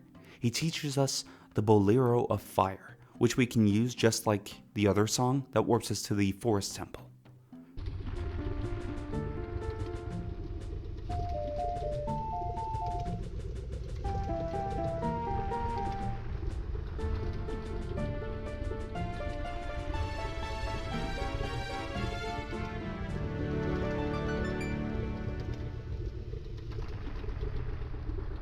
For some reason, Bolero of Fire is one of my favorite songs in the game. It has a bit of a dramatic feel to it, and the ending is just beautiful in my opinion. When we try to get closer to Sheik, flames will shoot up and block our way to him. Just like before, he'll disappear in a flash of light. Well, at least we learned the song, and our path to the Fire Temple is clear. Inside of the Fire Temple, we're going to have 2 missions. We need to both save the captured Gorons and defeat the dragon that lurks inside of the dungeon. We walk into a room and immediately encounter Darunia, who recognizes us as his sworn brother, even though we haven't seen him in years. Darunia tells us that he came into the Fire Temple to save his Goron brethren and to defeat the evil dragon. He's worried though. The last Goron hero that beat the dragon apparently did so by using a powerful magic hammer, which he doesn't possess. Unfortunately, it seems Darunia doesn't have the time to wait anymore, and he asks us to save the Gorons in his stead while he fights Volvagia. Before we even get to respond, Darunia is already past the boss door and outside of our reach. We'll have to progress through the dungeon in an effort to keep up with our brother and support him in his battle. During our search for the Gorons, we'll encounter most of them jailed, which requires puzzles to be solved to release them. We'll encounter the standard enemies such as the Burning Skulls, another variant from the ones that we saw in the Forest Temple, but also some sort of fire slug type enemy. As a mini-boss, we'll fight an enemy called the Flare Dancer, a type of black core which is surrounded by fiery clothes. The only way I've found to damage these creatures is to either throw a bomb at them, which knocks them out of their outfit, or to use the hook shot, which pulls the core towards us. The core will then start running around, and we'll have to outsmart them by running the opposite direction in an effort to hit them with our sword. All in all, they're not that difficult, but they just require finding out the correct strategy. Eventually, we'll make it to the room with a spiral staircase and a time puzzle. We'll stand on the switch, making the flames around the big chest disappear, and we'll have to run up the staircase quickly, dodging or killing bats along the way so we can open the chest before the flames reappear. Opening it rewards us with the Megaton Hammer. This was the object that Darunia was looking for before he ran in to confront the dragon. The Megaton Hammer is a powerful weapon. It does insane amounts of damage, but since it's a two-handed weapon, it leaves us without the use of our shield, which makes us very vulnerable. We'll need this item for several puzzles throughout the temple, such as beating down rusted switches, which can't be pressed normally, and statues, which need to be knocked to the side. After having gone through this dungeon countless times, I swear kids, it seems like these dungeons were a lot easier when I was a child. We finally release the final Goron and gain the boss key. With this, we'll head over to the room where we encounter Darunia and open the door to aid our sworn brother in his struggle. We enter the room, but unfortunately Darunia is nowhere to be seen. We'll hop over the platform to the center, and suddenly the entire room will begin to tremble. One of the fire pits in the rooms starts to spit flames, and suddenly an elongated shape shoots out. This is going to be our enemy, the subterranean lava dragon Volvagia. The dragon will have several forms of attacking, but they all have one big thing in common. They deal a hecking lot of damage, kids. No joke, I went into this battle thinking we'll knock some sense into this dragon, but Volvagia actually took me down a few times because I grew overconfident. Volvagia will retreat into one of the fire pits. After a few seconds, one of them will start spitting fire again, and this is where the dragon will appear from. As soon as she does, we only have a few seconds to act, so we have to be quick. We'll grab the Megaton Hammer and bash the infernal reptile's head with it. This will stun Volvagia for a few seconds and give us the chance to attack it with either the hammer or the Master Sword. Normally, we'll only have enough time to get in one hit, so we'll have to make it count. After the dragon comes back to its senses, it'll return to the fire pit and come out again somewhere else, attacking in one of 3 ways. The first one is an attack where she will follow us around and try to hit us with its fire breath. I found the easiest way to counter this is to run into a circle around her. This will make the flames miss. She'll usually retreat back into the ground after 3 or 4 breaths, so it's just a waiting game. The second form of attack is more dangerous and unpredictable. Volvagia will come out of the ground and retreat into a higher portion of the room. Rocks will come falling down where she flies, and they deal a ton of damage. For me, the safest options were to either stay away from her, or just to wait out the attack with our shield raised high in order to stop the rocks from hitting us directly. They'll still knock us back, so we'll have to either take her down quickly in order to stop her from overwhelming us, or just wait it out. The third attack is the same as the first phase, where Volvagia will pop her head out of the ground. This is the time we've been waiting for. We'll repeat the process of bashing her head with a megaton hammer until eventually the dragon goes down, burning up in the sky until only a skeleton and a head remain. After this, we'll pick up the heart container just like before and step into the portal, no doubt to meet the Sage of Fire. With Volvagia gone and the Gorons freed, the fiery cloud orbiting Death Mountain returns to normal in a giant eruption. As a result, the ashy skies near the mountain and in Kakariko Village clear up. We are transported once again to the Chamber of Sages. Darunia will appear before us from the fire pedestal and speak to us. He has become the Sage of Fire and the guardian of the Fire Temple.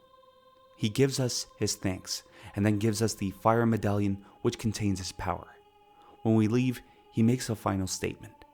Now, you and I are true brothers. We find ourselves back at the entrance of the Fire Temple. We'll get out of there, and considering that we've gone through the same sequence as a kid, namely Forest and then Death Mountain, it's safe to say that our next destination must be Zora's domain. As soon as we leave Kakariko Village, we'll follow the same path that we did as a child to get to the Zora's home. The closer we get, we'll notice that something is very wrong from the last time we left the aquatic race for some reason. It'll begin to snow the closer we get to the waterfall. When we enter Zora's domain, we'll find that it has completely frozen over. Even King Zora himself has been frozen in place. Furthermore, when we head out to Zora's fountain, we'll find out that Jabu Jabu is missing, and he's been replaced by a series of ice platforms leading to a cave. That cave is the Ice Cavern, our next destination. The Ice Cavern isn't the next full dungeon, necessarily. It's more of a sub-dungeon. It's noticeably smaller than the one we'll be facing after this, but to be fair, it doesn't make it any less annoying. There are ice creatures that are able to freeze us with their breath, along with ice bats who can do the same. The damage takes a step back in these fights, but the annoyance of being stuck in place for a bit takes over, in full force. In the cavern, we reach a room that contains a blue flame. This flame is needed to melt the ice in some rooms so we can progress. As I said before, this dungeon is pretty short, and eventually we'll reach the last room where we encounter Sheik. Sheik tells us that Zora's domain has frozen over. I think we caught that bit on our way here, and the Zoras are apparently trapped under the ice. The monster responsible for this is situated in the Water Temple, and Sheik teaches us our next song that will warp us to Lake Hylia where the temple resides. As usual, Sheik disappears, and we're left with a chest containing the iron boots. Before now, we were only able to dive for a few seconds, but with the iron boots, we're able to walk along the bottom of water-filled surfaces. However, we can only do it for so long until we run out of breath. Now that we're done at the Ice Cavern, we'll make our way back to Zora's domain, but we'll bring a spare blue flame to thaw out King Zora and see if he's still alive. When we enter the throne room and thaw out the king, he's thankful and awards us the blue tunic. This tunic allows us to breathe on the water, and together with the iron boots, they're going to be integral for our next destination, the Water Temple. We'll use the song that Sheik taught us to warp directly to Lake Hylia. When we arrive, we see it has been completely dried up, a shadow of the grand body of water that we remember from the last time we visited. At the bottom, we see that there's a small pool of water still remaining. We'll jump in using the iron boots to sink to the bottom and use the hookshot on the prism above the gate. This will make the thing float up and open the door so we can finally enter the temple proper. Kids, there has been a lot said about the Water Temple in Ocarina of Time, and I don't think there's a lot to add from my side, so I'll give you the quick rundown. In my opinion, the Water Temple is the single worst designed temple in the entire game, And the reason behind it is the item that you need to clear it. See, the water temple consists of 3 levels, each accessible by either lowering or raising the water level inside the dungeon by use of special signets on the wall. The biggest issue isn't that changing the levels is confusing, it's that the change takes the speed out of the game that you're used to. All the previous temples had a bit of a rhythm. You progress from one room to the next, and you feel a sense of progression as you move through them. With the water temple, however, we'll often find ourselves returning to the center room as we search for the small keys to open the various doors around the center area. Alongside this, we'll have to make extensive use of the iron boots. The 3DS remake had the great idea to make the boots an equipable item from C buttons, but in the N64 version, we'll need to constantly go to the pause menu to equip and unequip them, slowing the game down even further.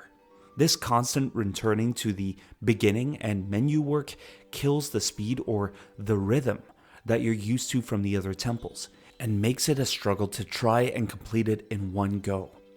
I'll be honest, kids, halfway through the temple, I realized what was coming and took that as an excuse to run outside and complete a side mission to pick up Din's Fire, a magic spell which is definitely going to come in handy later on in the water temple.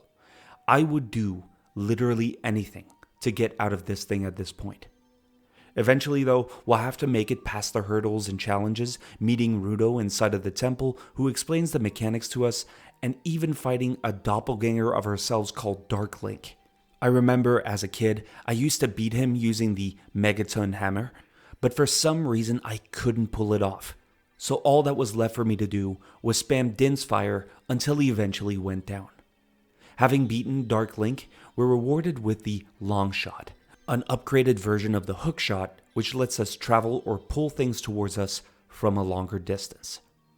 After this point, the dungeon becomes somewhat more linear as we pick up the boss key and make our way to the final battle of the Water Temple. Of course, the Water Temple wouldn't be complete without an equally annoying boss fight. This is Morpha, a small core which uses the water from the pool to create tentacles that attack us. The tentacles are no joke, and if they get a hold of us, they will swing us around and throw us in a random direction, causing a lot of damage to us while doing so. The trick to this fight is quite simple, but nonetheless aggravating. Morpha will create tentacles and then float through them when they come down.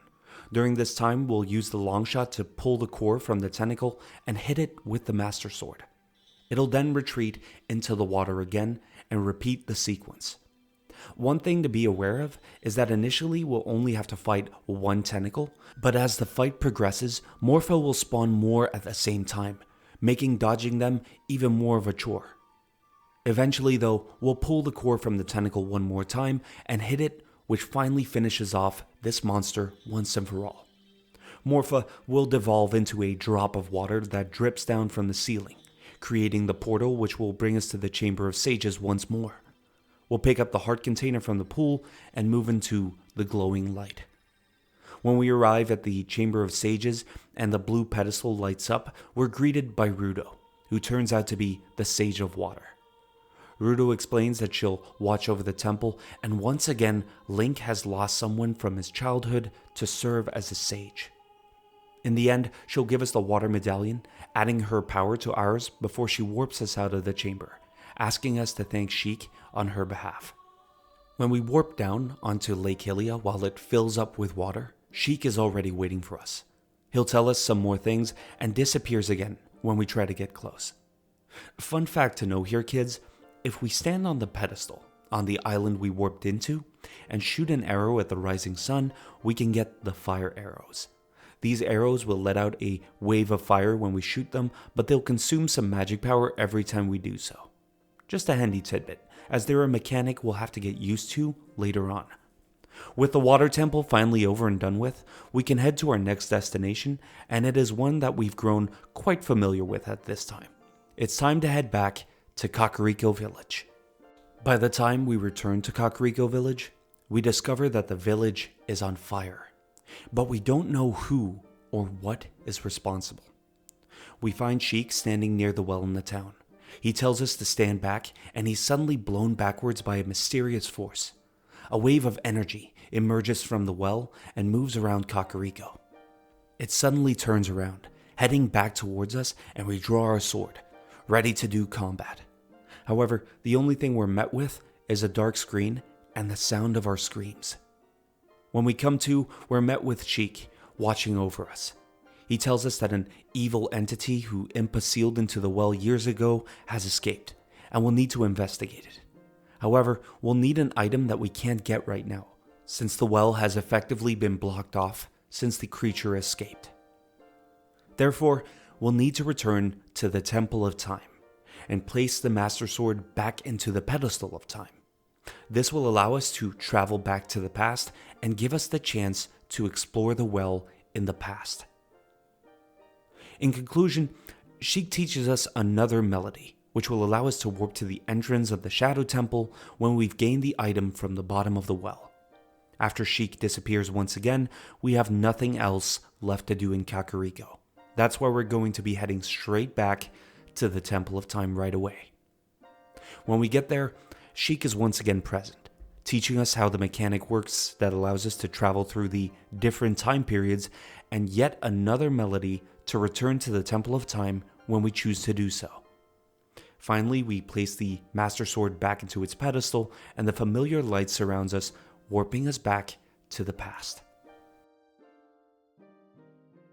Just like with the Ice Cavern and the Water Temple, the bottom of the well functions as a sub-dungeon to the Temple of Shadow. We head back into Kakariko and immediately want to head inside the well. However, it's currently filled with water, and as a child, we can't use both the iron boots and the blue tunic.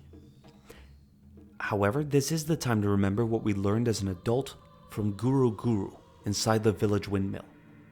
We'll return to him as a child and play the Song of Storms, which will speed up the windmill and drain the water from the well, finally allowing us access, and I believe it's also causing a bootstrap paradox of some sort.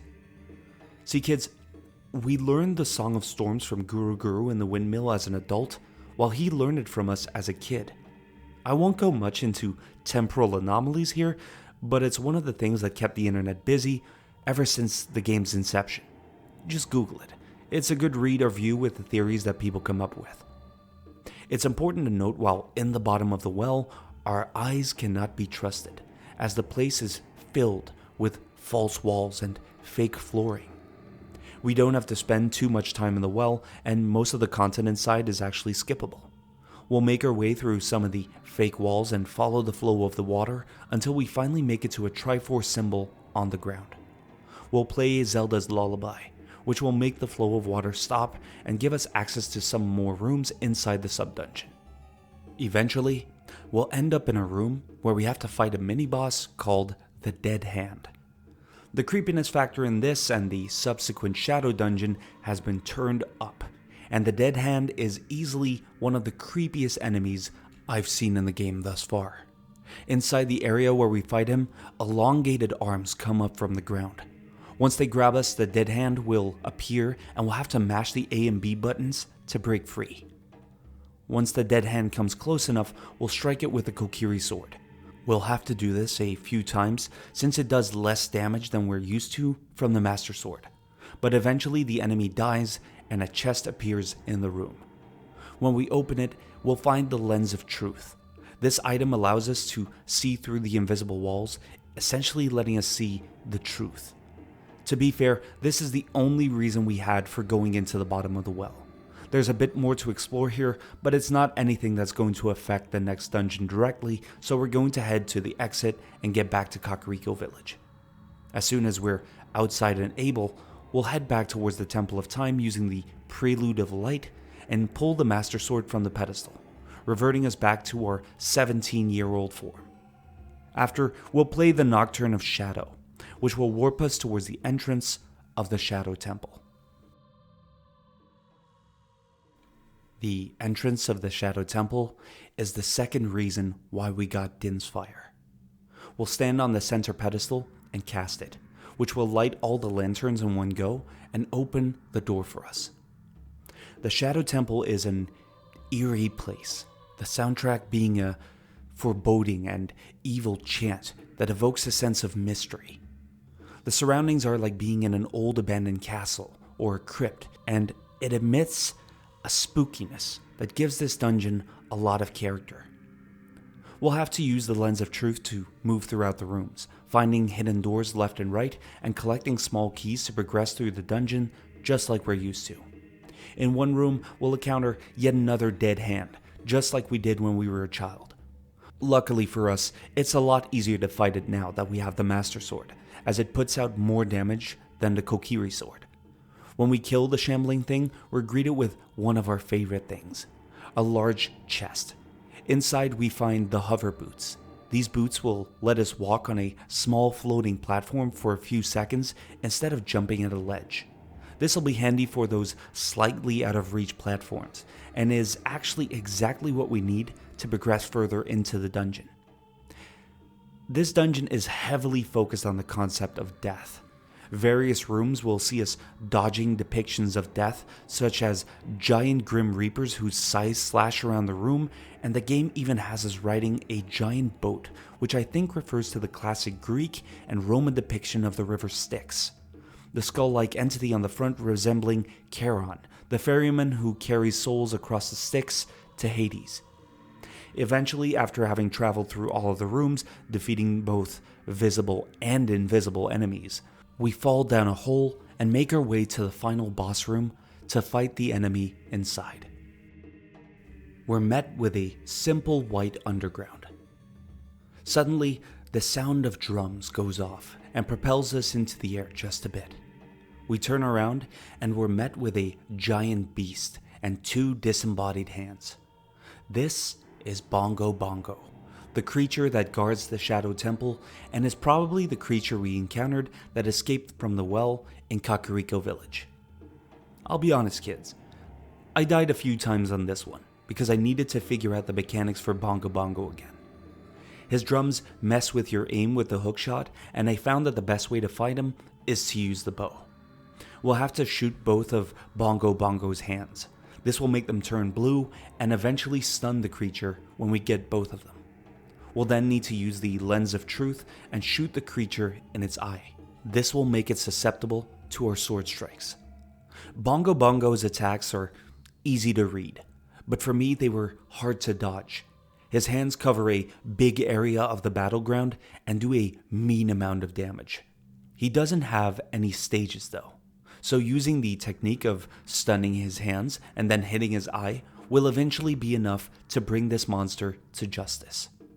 Bongo Bongo dies, and once again we're left with both a heart container and the portal that'll guide us to the Chamber of Sages. We'll step inside, and after a while we're met with Impa, Zelda's guardian who we met as a child. She remembers us as the boy with Zelda's ocarina and reveals that she's the Sage of Shadows. She revels in the fact that the last time she saw us, we were no more but a boy, and we've grown into a fine hero so far. She tells us that soon we'll meet Princess Zelda and bestows the Shadow Medallion on us, adding her powers to ours before she sends us on our way, asking us to take care of the princess in her stead. Now that we're done at the Shadow Temple, we've finished up nearly every dungeon in the game. Navi informs us that our next destination is the Gerudo Desert, the hometown of our sworn nemesis, Ganondorf. We'll hop onto Epona and head over to the desert entrance, crossing through Hyrule Field as quickly as we can. When we arrive at the entrance, we'll notice the bridge is out, but that's not going to stop us now. We jump the gap with Epona and end up at the other side, where we'll find the carpenter boss, whom we met as a child in Kakariko Village. It turns out that his crew decided that being carpenters was a boring job. They decided to become thieves and headed to Gerudo Fortress further up to enlist themselves in their service. Boss hasn't heard from them since, and even though he's a bit gruff, we can tell he's worried about them. Looks like we have a new mission for now, since it's on our way to the next temple anyway. We'll have to find out what happened to the carpenter team and see if they need any help. We move on and end up at the Gerudo Fortress. The Gerudos are a primarily female society, since we'll only see women around. We'll sneak past them and make our way into the fortress, and we're surprised when we see one of the carpenters behind bars. It turns out the boss was right. The carpenters wanted to join the Gerudo, but they were put into a jail instead, since the only man the Gerudo will follow is Ganondorf. Suddenly, we're blindsided by a Gerudo guard who pops up from behind. The guard is armed with dual scimitars and blocks most of her frontal attacks.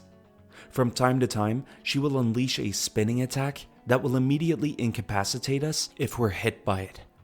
But if she misses, we'll have an opening to attack her instead.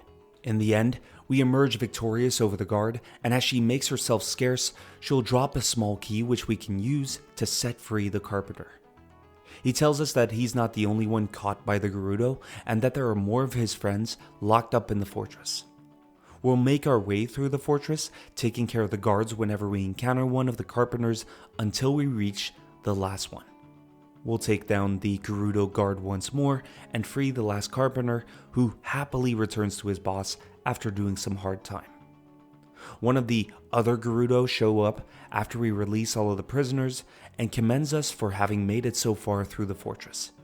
She awards us with a Gerudo membership, allowing us to move freely through the fortress without the fear of getting caught. Now that we have the membership, we can use it to gain access to the desert, as before it was blocked off by a giant metal gate. Seeing as we're done at the fortress, we'll head towards the edge of the map, where we find the gate blocking our path to the desert. We'll ask the Gerudo standing near it for passage, and she'll open the gate for us. When we pass through it, we're immediately set upon by sandstorms, clouding our vision. We'll use the long shot to make our way to the other side of some sand dunes, and make our way through the desert by following the wooden pillars in the sand. It's important to note that following the pillars is non-optional. If we stray too far from the path, we'll lose our way and will be sent back to the beginning of the desert. Eventually, we find our way to a platform. On top of it is a ghost, which we'll only be able to see if we use the lens of truth. This ghost will be our guide towards our next destination. We'll have to follow him, and he'll try to disorient us by making unexpected turns to throw us off of his tail, but eventually we'll reach the destination that we're heading towards. Here we go, kids. We've made it to the Desert Colossus, the final of the 5 Sage Dungeons. It's a massive structure and quite a sight to behold. We'll be set upon by green swirling enemies on our way to the entrance, and they can be quite annoying, as they'll keep showing up, forcing us to dip, dive, duck, and dodge. Eventually, we'll make it to the entrance of the structure, and we'll head inside immediately.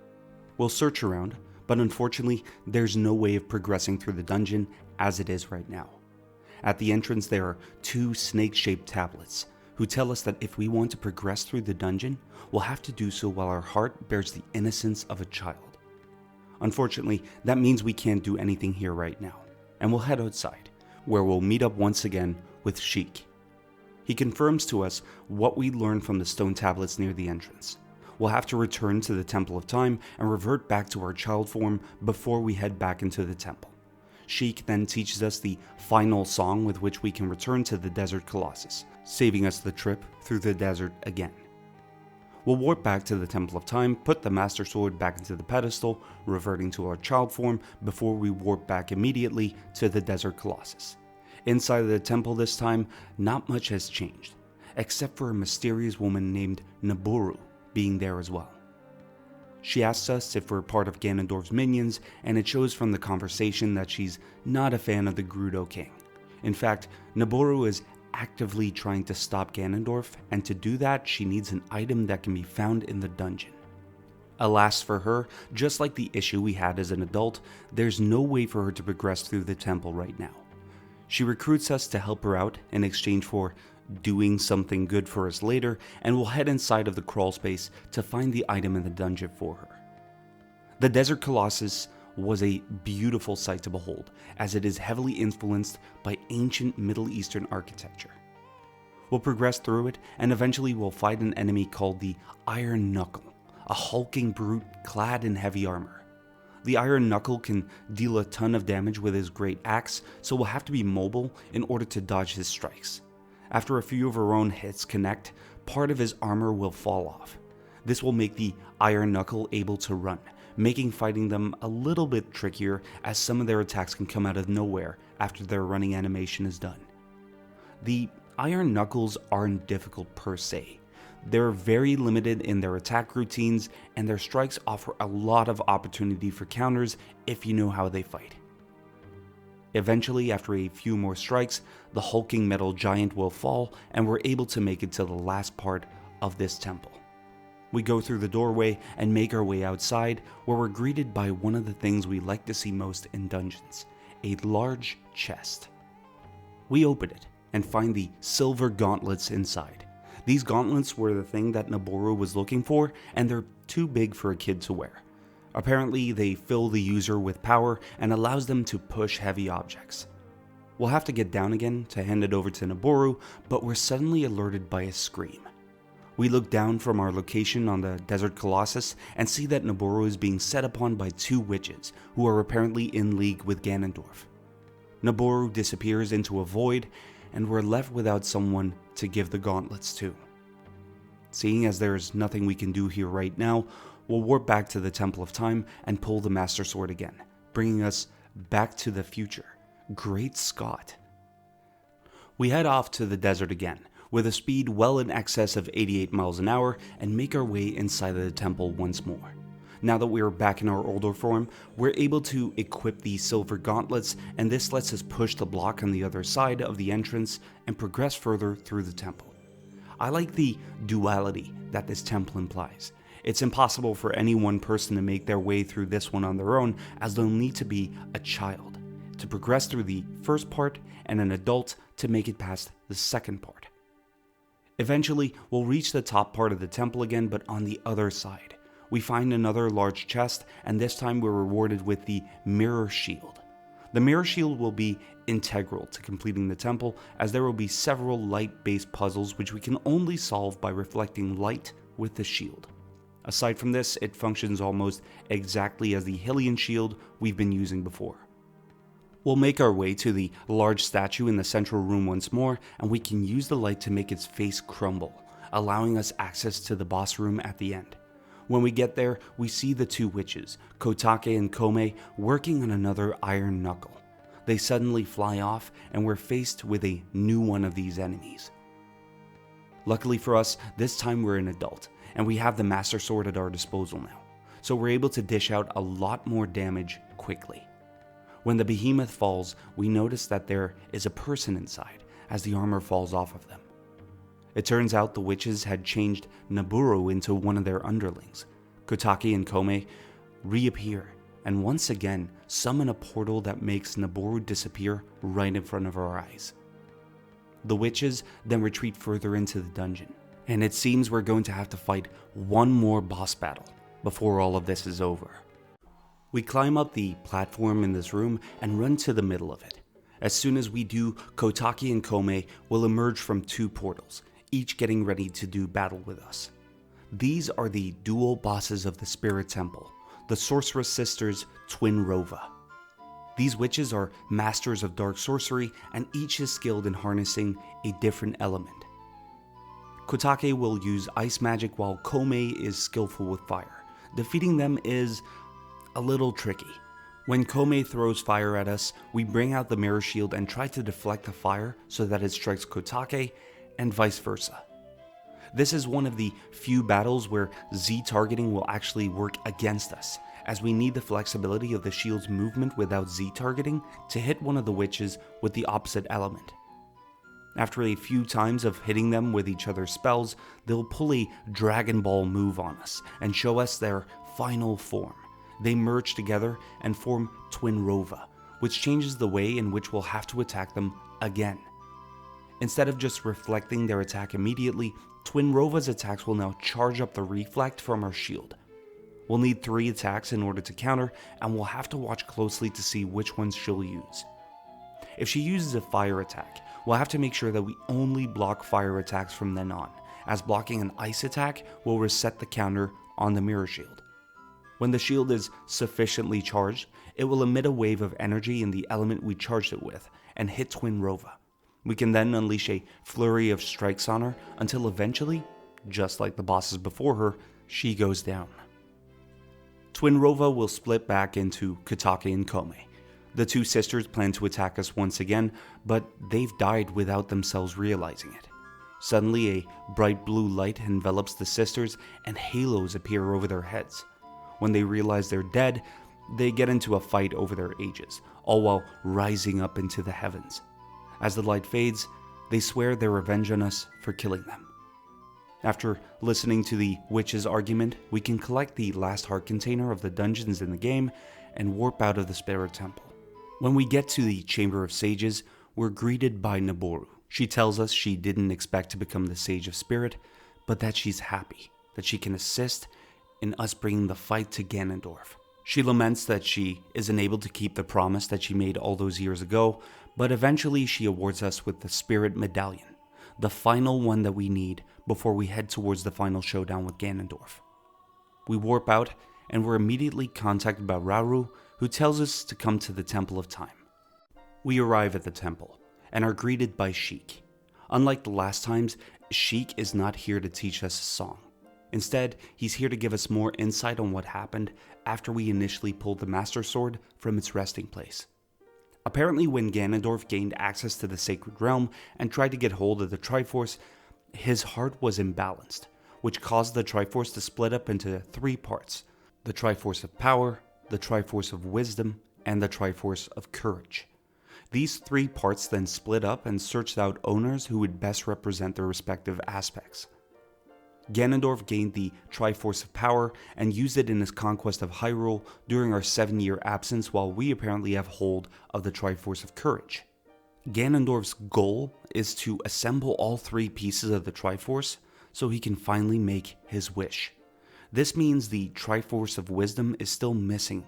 However, Sheik apparently knows who has it.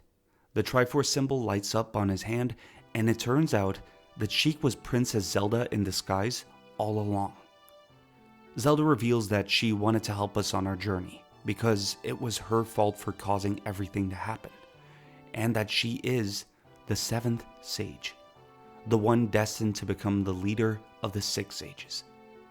Zelda then gives us a gift, the light arrows, which can penetrate through the darkness that Ganondorf has at his disposal. She tells us that now we will finally have the chance to defeat Ganondorf. However, suddenly the Temple of Time starts to rumble, and Ganondorf's voice can be heard, commending Zelda on her 7 years of hiding. Zelda is encased in a crystal prison and carted away. Ganondorf then tells us that if we want to save Zelda, we'll have to come to his castle and face him. And we will do exactly that, kids. We leave the Temple of Time and go past Hyrule Market to end up at Hyrule Castle, or as it is currently known, Ganondorf's Castle. Ganondorf apparently went on an episode of Extreme Home Makeover while we were stuck in the Sacred Realm because the castle looks nothing like it did before. We'll move towards the crevice between us and the entrance, and the sages will construct a bridge made out of light for us using their powers. After this, we'll head into the castle, and in the central room we find out that we're blocked off by a barrier that is limiting the sage's strength. We'll have to pass through several rooms, which end up being mini-dungeons, and fire a light arrow in the final room of each section, setting the sage's power free. Every time we do, the barrier will grow weaker and weaker until it eventually dissipates. During this mini-quest, our silver gauntlets will be upgraded into the gold gauntlets, allowing us to live massive stones and hurl them over our head. We'll leave the castle real quick for a detour and use this new power to gain access to a fairy fountain, where the Great Fairy inside upgrades our defensive power, allowing us to take half damage from now on. With the barrier gone, we are on the final stretch towards Ganondorf. We'll head up several flights of stairs, facing enemies we've encountered before, such as Lysalphos, Stalfos, and even more Iron Knuckles, before we find the boss key. We'll head up the last flight of stairs, the diabolical organ music growing heavier in intensity the higher we get up, before we can finally open the last door, giving us access to Ganondorf's chambers.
Navi is being limited by Ganondorf's magic, so unfortunately we cannot use Z targeting during this battle.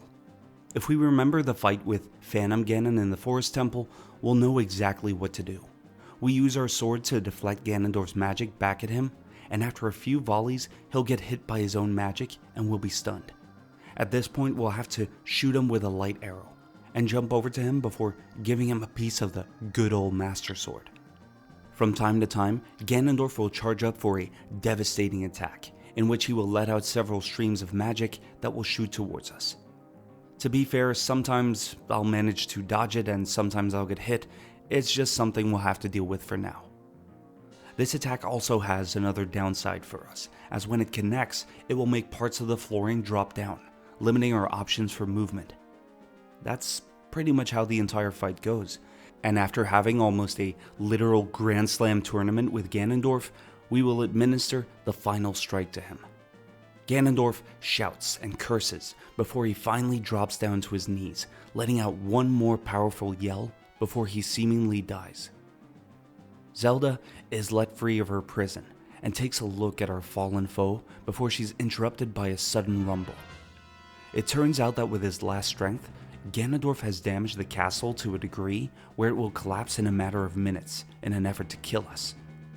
We'll have to run down the castle path with Zelda. She will use her magic to open the gates, and we'll have to dodge falling rocks as they fall around us while we go from exit to exit. This section is timed, and the pressure is on, as there is a section where we have to fight enemies.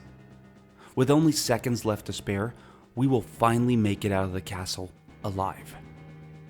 We look at Zelda and breathe a sigh of relief before we're suddenly alarmed by a rumbling sound. Zelda remains where she is while we go to check out where the noise came from, before we're suddenly alarmed by Ganondorf emerging from the ground. He summons strength from the Triforce of Power and suddenly shifts his human form to a gigantic monster wielding two swords. This is the final boss of the game, kids. This is Ganon. Ganon is the ultimate form of Ganondorf. He is armed with two swords that will deliver so much damage that we thank the three goddesses we got the half damage buff before we started fighting Ganondorf himself. Unfortunately, before we start the fight, he knocks the Master Sword out of our hands, leaving us unable to attack him with it. This time we've got Z targeting back, and it came in handy during this fight.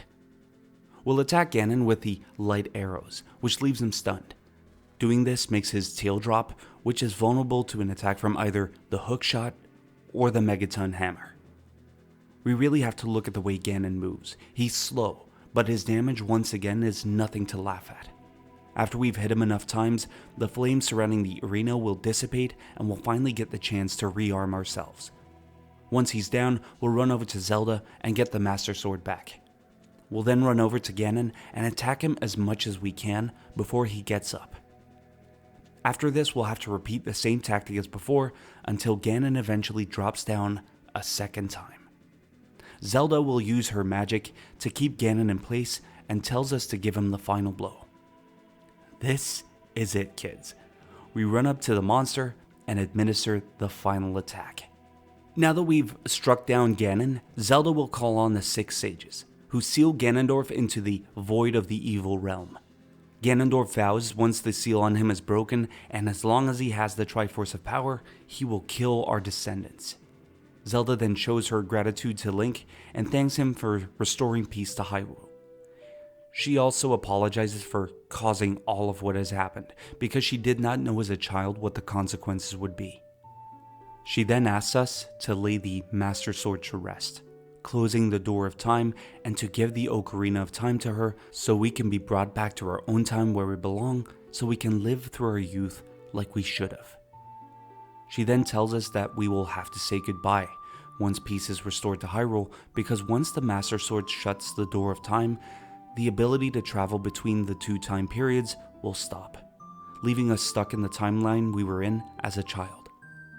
Zelda then plays her own lullaby, which returns us to our original time.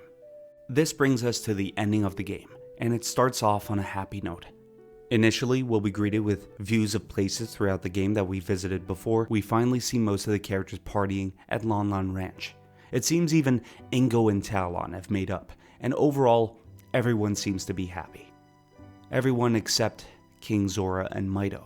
King Zora is obviously distraught by the loss of Gerudo to the Water Temple, and Mido is still grieving that he'll no longer be able to see Saria anymore. Suddenly, lights fill up the sky, and the scene switches to all of the sages except for Rauru looking out over Hyrule from the top of Death Mountain, content with the role they played in bringing back peace to the land. The last part of this ending is bittersweet. It shows that people grieve over the loss of their loved ones, maybe not to death, but to a role that they'll have to fulfill without being able to see them anymore. The last few scenes we get are also heartbreaking, if you know the underlying thoughts.